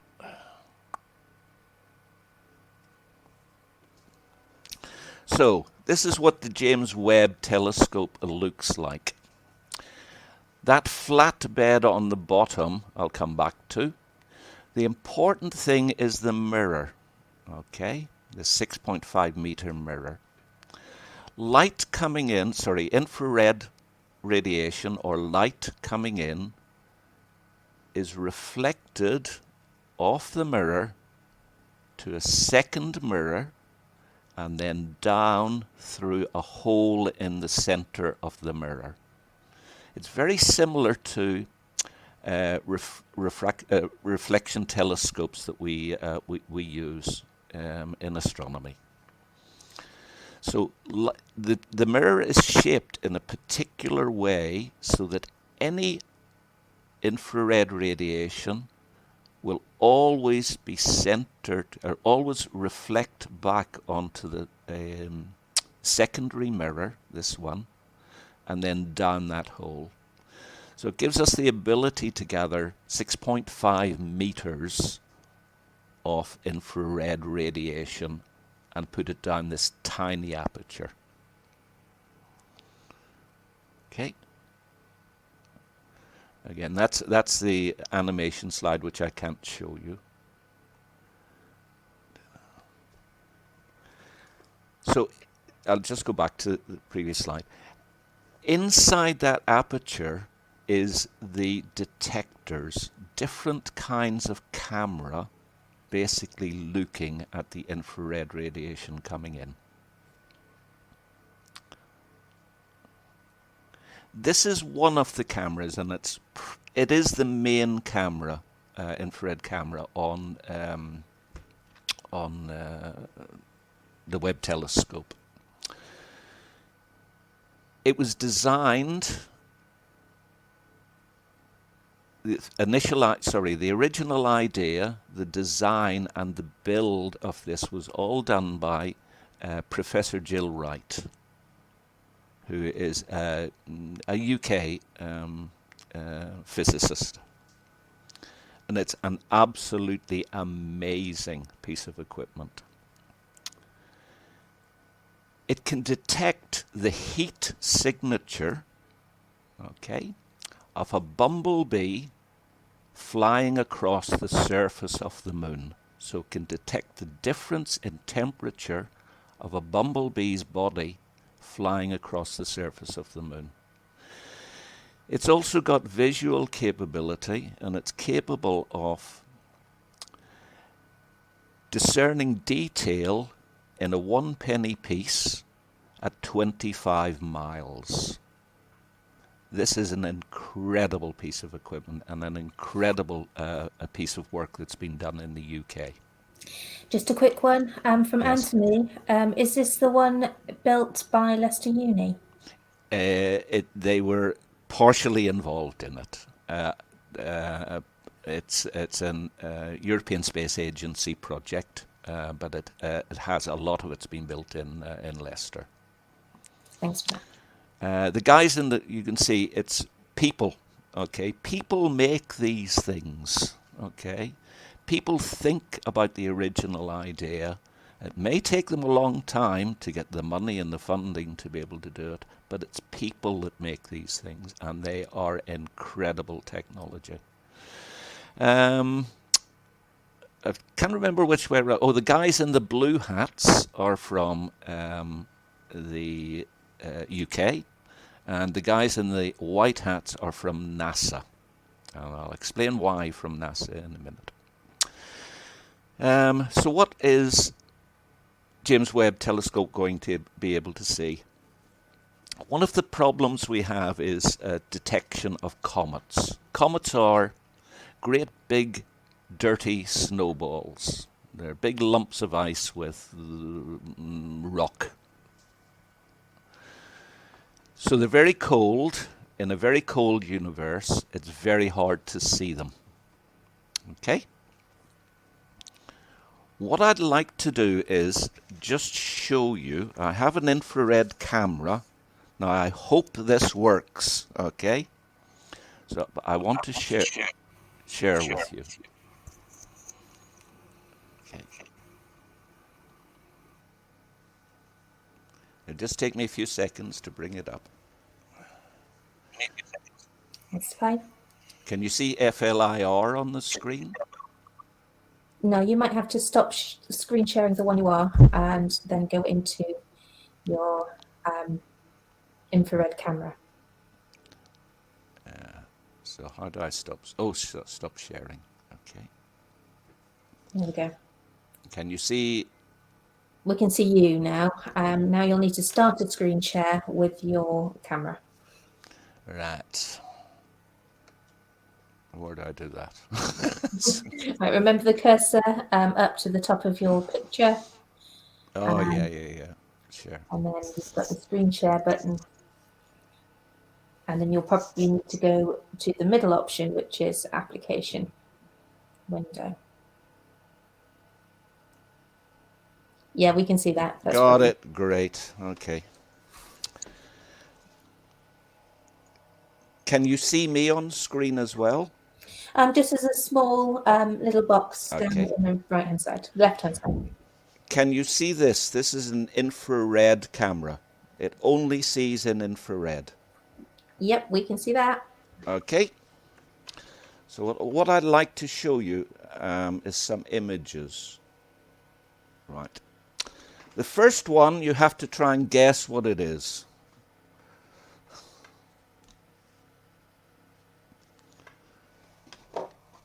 It's my hand.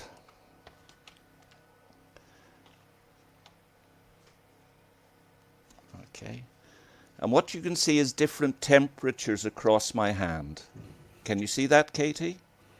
Yep, I can see that. Okay.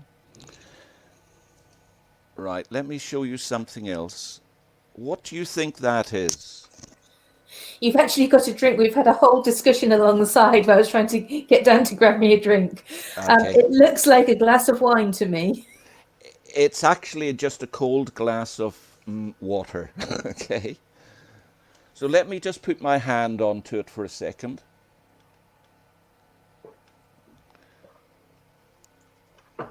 And look at my hand again. Can you see the difference? Yeah, we Just can see that. That short amount of time on the glass has cooled my hand by only a few millidegrees, but it's enough to be able to discern. So it's a very good way of finding out if the grandchildren are telling the truth about stealing that lollipop from the freezer. Okay. The second thing is, what infrared is brilliant at is seeing through things, seeing through dust clouds in the universe. So, this is just a bin bag, a black plastic bin bag, and if I put that in front of the image, you'll see very little. Okay? You just see the image darkening. But if I put my hand inside the bin bag, Oh, that's superb. how many fingers do I have? Yep, you've got 5, 3, 4. Okay. There's 4. Okay, so what that is demonstrating is Now, I'll take the bin bag away, show you I wasn't cheating. I'll put it in front. I wasn't cheating. Okay. Quick question. I've got a sheet of glass. What do you think I will see through a sheet of glass?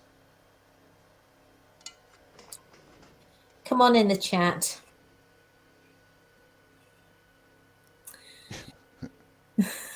Okay. I think you'll see. I'm going to give you a guess here. I think you'll see not a lot, and Rich and Mike are agreeing with me here. Okay, so there's the famous magician's hand again, and I'll put a sheet of glass between there and my hand.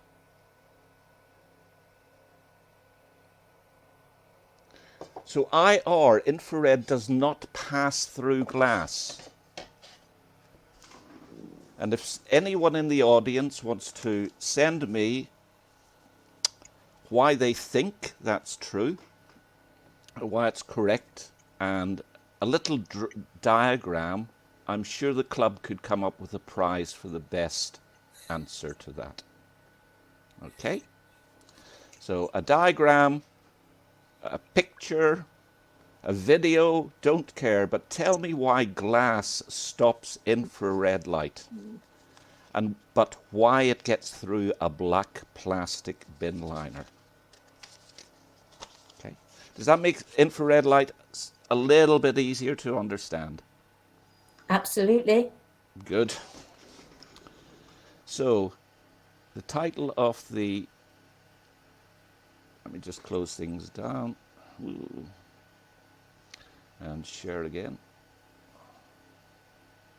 Application window. If you've got a separate window where you've got your PowerPoint open as a slideshow, then click on that one instead of the other one. That might be even better for us, though it's still been very cool. And we have been able to see. Okay, let me bring PowerPoint up.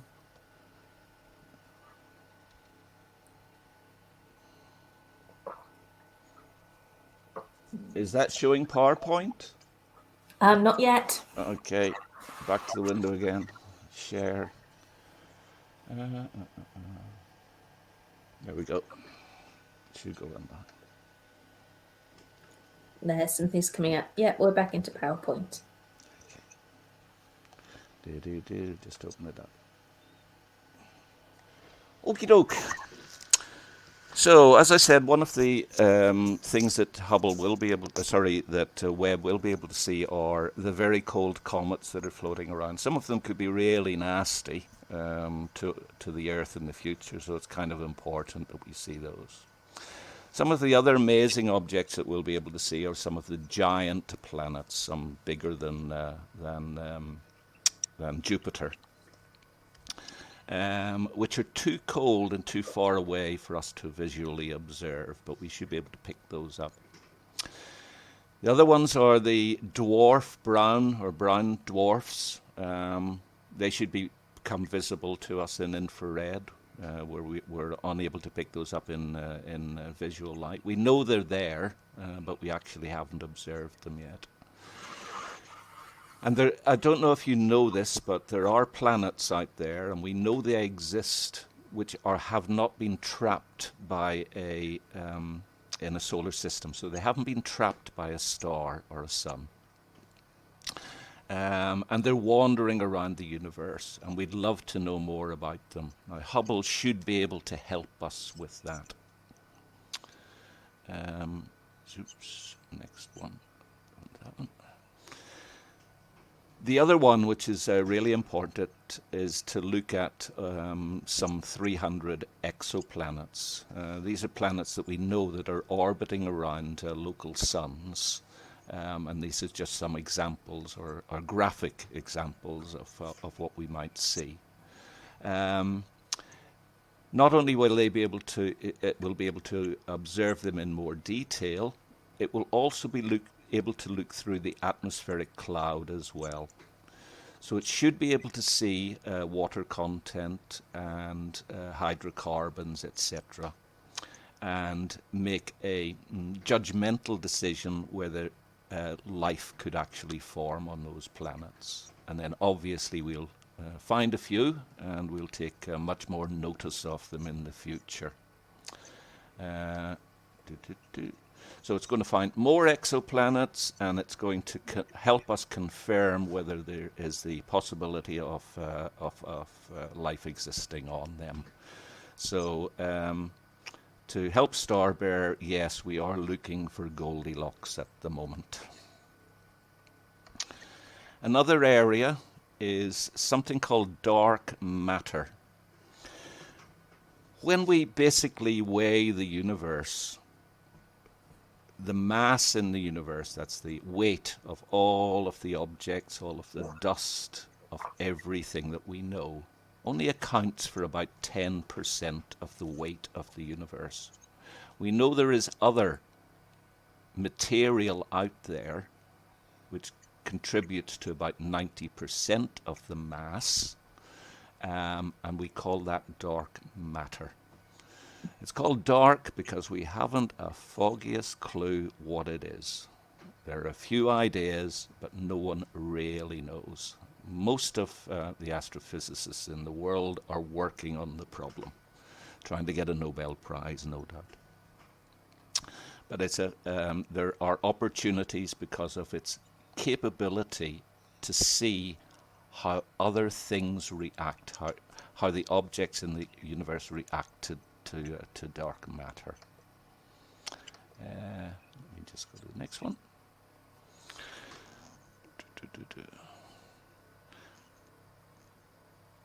I'll just skip a couple of slides. It's just a wee bit repetitive, that one. Okay. So what's the James Webb going to be able to show us? Oops, this is a Hubble image.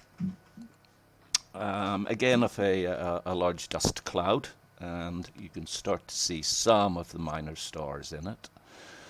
What we will be able to see with Webb is images like this, because just like the black bin liner, we can now see through the dust, and we can actually see what's behind it.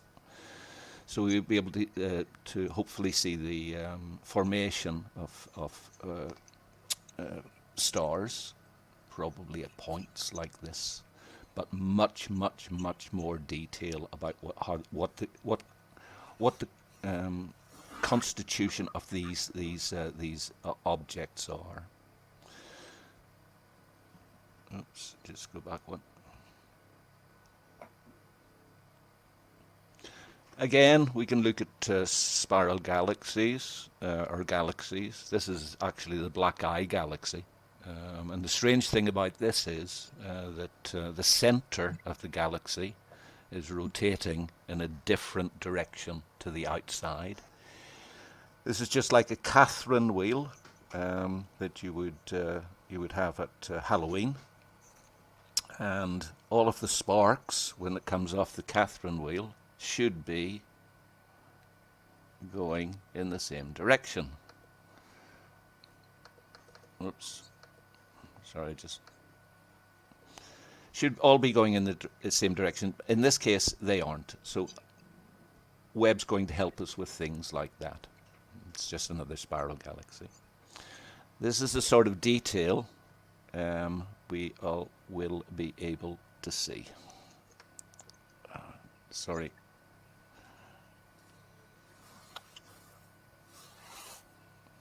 I've just lost center there.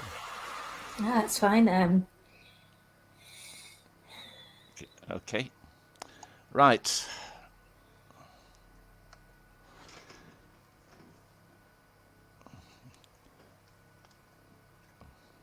The Hubble Space Telescope is in a low Earth orbit. It effectively revolves around the Earth. The Webb telescope, we can't do that. We need it in the coldest possible position in space that we can place it. And the reason is because infrared radiation is heat. And we want to get it as far away from any heat sources as possible. When we look at Hubble, there's a lot of reflected light and heat coming off the cloud base and cloud surface of the Earth, so we couldn't possibly put Webb there. So what we do is we put it about 1 million miles from the Earth. Okay, so Hubble is running somewhere around there, but we orbit around the Sun. Okay. So the Webb telescope will orbit the Sun, but it will always keep the Earth and Moon between it and the Sun, to keep like an umbrella. That's one reason, and the second reason is it will be sending enormous amounts of information back, and we want it to be able to communicate with the Earth all the time. Okay, so there will always be a receiving station on Earth that can see what's coming in from Webb. But the important thing is it's about 4 times the distance from the Moon. That makes it very difficult to maintain it, to look after it. Unlike Hubble, where we were able to send up a second shuttle to fix it when we know we had broken it, we won't be able to do that with the Webb telescope, certainly not for the foreseeable future. The Webb telescope is supposed to last somewhere between 10 and 15 years, but we expect it to last longer than that. The main reason is due to some of the cooling systems that are used on the Webb telescope, and I'll explain that in a second. Okay, so that great big bed or sleigh that one of you noticed is actually a shield, a light and heat shield that keeps the main telescope away from any light source. Imagine out here is deep space, and deep space is very cold. It sits at about minus 220 degrees. There it is, 220 degrees C. But on the sunny side, this side, it can be, the surface can warm up to 109 degrees C. So there's about 330 degrees C difference, centigrade difference between the cold side and the hot side. So what this is 5 layers of thermal blanket. It's a mylar. It's a bit like plastic tin foil. And that reflects the incoming sunlight and keeps this always in the shade. The second one I talked about with Hubble, which has a problem with Earth glow, that's the glow coming back from the Earth, that mainly comes in as infrared light, and we certainly don't want that anywhere near the telescope, and it would interfere with the base signal, so we reflect that back again. So effectively, this is a solar wind blanket, and you could fry an egg on this side and water would freeze instantly on the other. I'll show you how it's composed in one second. Some of the instruments on board are incredibly sensitive, but they also enjoy being incredibly cold. So on board there's what they call a space fridge, which is a cryogenic chamber. For anyone that knows anything about cryogenics, I'm not the world's expert on it. But it's basically liquid nitrogen. And that keeps some of the instruments as low as minus 266 degrees, which is approaching absolute zero. And that's to give us better resolution of any information coming in to the detectors. So here's a photograph of the mirror support system, okay, and you just compare it against the size of the of this character. So these are big items. A lot of the design was based on the size of rocket we would need or had at the time to be able to launch this into space. And we don't have any rockets. Remember the mirror is 6.5 meters wide. We don't have any rockets that would actually hold that mirror. So we had to do something pretty clever. So we got a couple of guys from Japan, and they played with origami models, and they came up with a design that enabled the whole assembly to be folded up small enough to fit inside an Ariane 5 rocket. I'll show you that in a second. This is one of the mirrors. You see this hexagonal here. It's made of beryllium, which is a rare earth metal, very light, but very insensitive to heat changes. You know the way other metals like steel will expand and contract. Beryllium is very stable. It's just like a mirror in a telescope. It's ground. Okay, the surface is ground to a very slight hollow, and then it's covered in pure 24 karat gold. The total amount of I think there's 18 mirrors on the telescope, and you can see the holders for them. Each of the mirrors can be adjusted from Earth and on board Webb itself by the computer on board to get the absolute perfect image. So it will refocus itself to get the absolute perfect image and compensate for any minor changes to the framework. The sail is the size of a tennis court, and you can see here, compared with the people, there are 1, 2, 3, 4, 5 layers of this reflective plastic film. So it's incredibly thin, incredibly delicate. It's going to take about, let me show you the next photograph first. It will fold up, and then once it's in space, it will start to open up. Okay. It'll take a couple of weeks for it to unfold.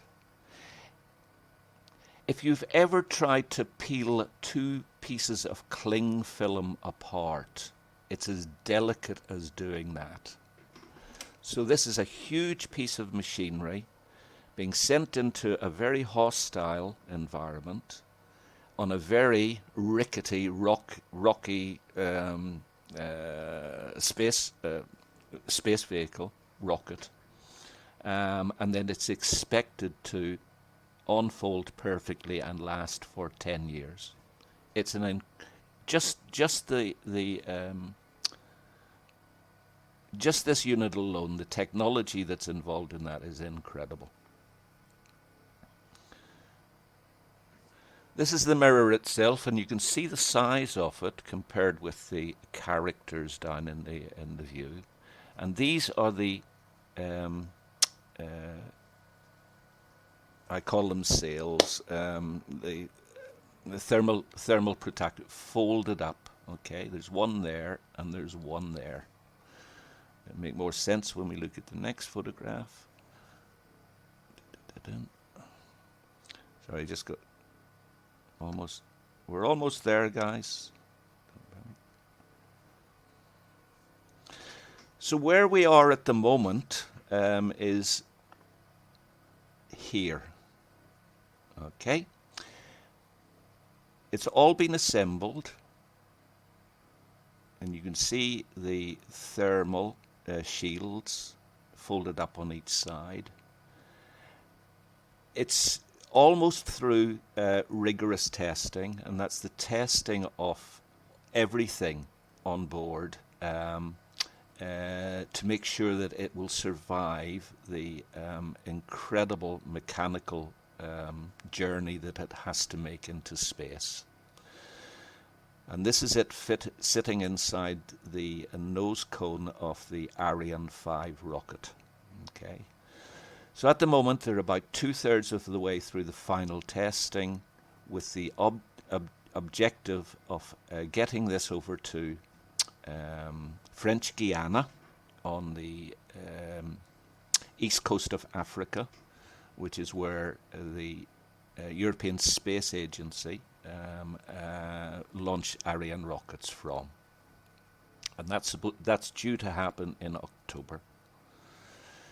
So that's the Ariane 5, which is a huge heavy lifter. If you need to find out more information about this, the best man in the world probably to ask is Anthony, who's online with us tonight. And this is it in the capsule. So that's it, guys. It's an incredibly exciting project. It's going to give us a vision into the universe that we've never had before, and certainly won't have for many more years to come, because of the cost of the project and the complexity of it, and the ability to lift anything heavier than that into space at the moment is very difficult. So it's really up to you guys. Get your thinking caps on, start looking through those telescopes, find something no one else has ever found before, design a piece of instrumentation and get it up there. Okay? And that's it for this evening. Thank you very much for your patience, and my apologies for the technical problems earlier on.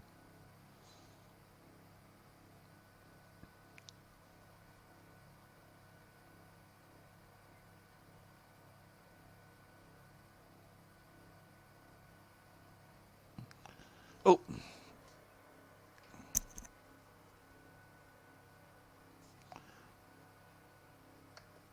I've lost you.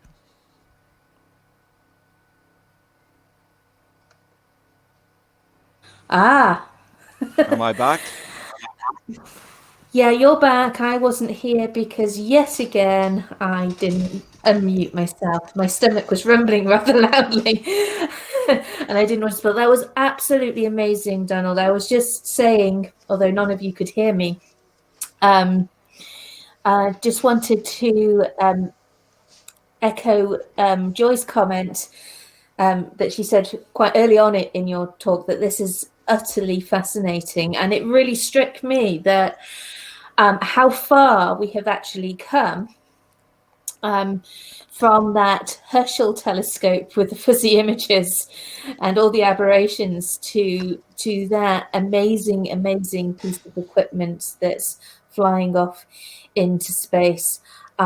Absolutely incredible, and thank you. And the really amazing thing is the UK is putting one of the most complex instruments ever into L2 orbit, which is incredible. So there's plenty of opportunity for you youngsters out there. So I do also, I will kind of echo that, because it's one of the most wonderful things about astronomy is that you really do have opportunities to get involved. And there's I noticed right at the start of this idea of citizen science. Well, I remember the SETI at home thing where you could have your computer when it was on screensaver just analyzing data as well. But yeah, if anybody is interested in actually creating something like that, there are opportunities there, and it's great that the opportunities are here in Britain as well. We underestimate, I think, sometimes our space program. It's really absolutely incredible. I'm kind of quite aware of the fact that we have been going on for quite a while. It's amazing that pretty much everybody who could has stuck with us throughout all of this. If any of you have got any James Webb questions, just ask them either in the chat or the questions now. But I think we have pretty much answered all of that. I like the origami side of it, because this is one of my little hobbies too. I love to fold paper. It's such a relaxing thing to do. And it's quite incredible to think that as you're making your little paper flapping birds, that something like that can have a real scientific, cutting edge scientific use, but it has come from that too. Just thank you very much. Remember, everybody, I'm just going to, there's a lovely question that's come in from Star Bear, which is great. And I'm going to invite some other astronomers to join us. But who is or was James Webb? Okay. James Webb was the second director of NASA, NASA. And he was ruled there in the 1980s, and he was responsible for directing an awful lot of the early explorational missions at NASA. Brilliant, thank you. I've just tried to invite a few people, including you, Anthony, so just be aware. Open the camera. You need to move your... Don, you just need to move your mic towards your mouth a bit, because it was echoing. That's better. Okay. Better? Yeah, you were echoing a bit. Okay. Sorry, again. Again. Any sound is worth having. This is a question I've got to ask from Carl. He says, Hubble required a lot of remedial work after launch. Is it possible to do remedial work on the James Webb with its unusual orbit? Would that be possible? No. It isn't possible at the moment. It may be in the future if we decide to go with different launch vehicles, but definitely not at the moment. That's why it's so incredibly important that absolutely every item on that craft works perfectly before launch. Okay, we've got another one that's come in from Rich, who says, I presume time to use the telescope would be limited per country or company, etc., like Hubble. Do you know how that's going to be sorted out? And telescope time. No, I think you'll have to you apply for time to use it, a bit like they do with Hubble, really, and then somebody will say yes, that's a worthwhile looking at. You know. Although it's due to retire in 2030, it probably, like every other object, as long as it isn't has a catastrophic failure, will probably be running for a good 10 years after that. But it's running out of fuel, etc., to be able to manipulate it at the moment. So. Yeah. It's the cooling as well, isn't it? It's got to be cooled, so yeah. I think that's... Okay, well, I think there are many... Anthony's just adding to that a little bit. He's saying that you'd have to submit a proposal for telescope time. Yeah, he's spot on. This is what you would do. Mm-hmm.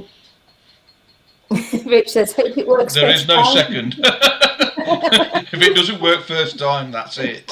It's a lot of money just hanging around.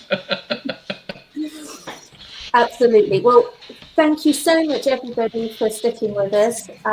Absolutely incredible. Rich has just said no repair job like Hubble. Yeah, one of my university lecturers was actually involved in the Hubble project, which was quite exciting. But we will see you for tomorrow's last session. I've been asking Anthony to try and get some photos of his meteorite collection as well. If he can get that, that's great, but no promises. Okay, there's a lot to do. But tomorrow is when we've got Ian Russell coming along with his exploration of the huge distances involved in space. Really looking forward to that. Superb talk tonight. Do spread the word and share this with your friends as well. I just want as many people to come back and join us for the last day. So If you can convince anybody to come and join us, please do. Loads of lovely things. Starbear says that was out of this world. Chris, I'm sorry, I didn't mean to leave you out. He says very interesting talk tonight. Yeah, of course. Oh no, you're here. Sorry. Hold on that note. Thank you, everyone. See you all tomorrow.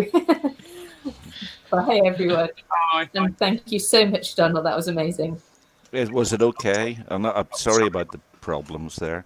No, it's not a problem at all. These things happen. Yesterday was my problem day. Okay. Today it's one of those things. And just thank you for sticking with us. No worries, love. Really Always a pleasure. See you tomorrow. Oh, I loved, by the way, the wiggliness of the waves. I'm so going to steal that. It's a whole talk on its own, electromagnetic radiation. And I'm happy to do any of that, and black holes and early universes. I'm happy to do all of that. But not tonight. Yeah, with the audience, it seems to be quite a spread audience. So wiggly waves is just about the easiest way to explain it. So. Yeah, no, that was absolutely superb. So I will see you, and bye everybody else to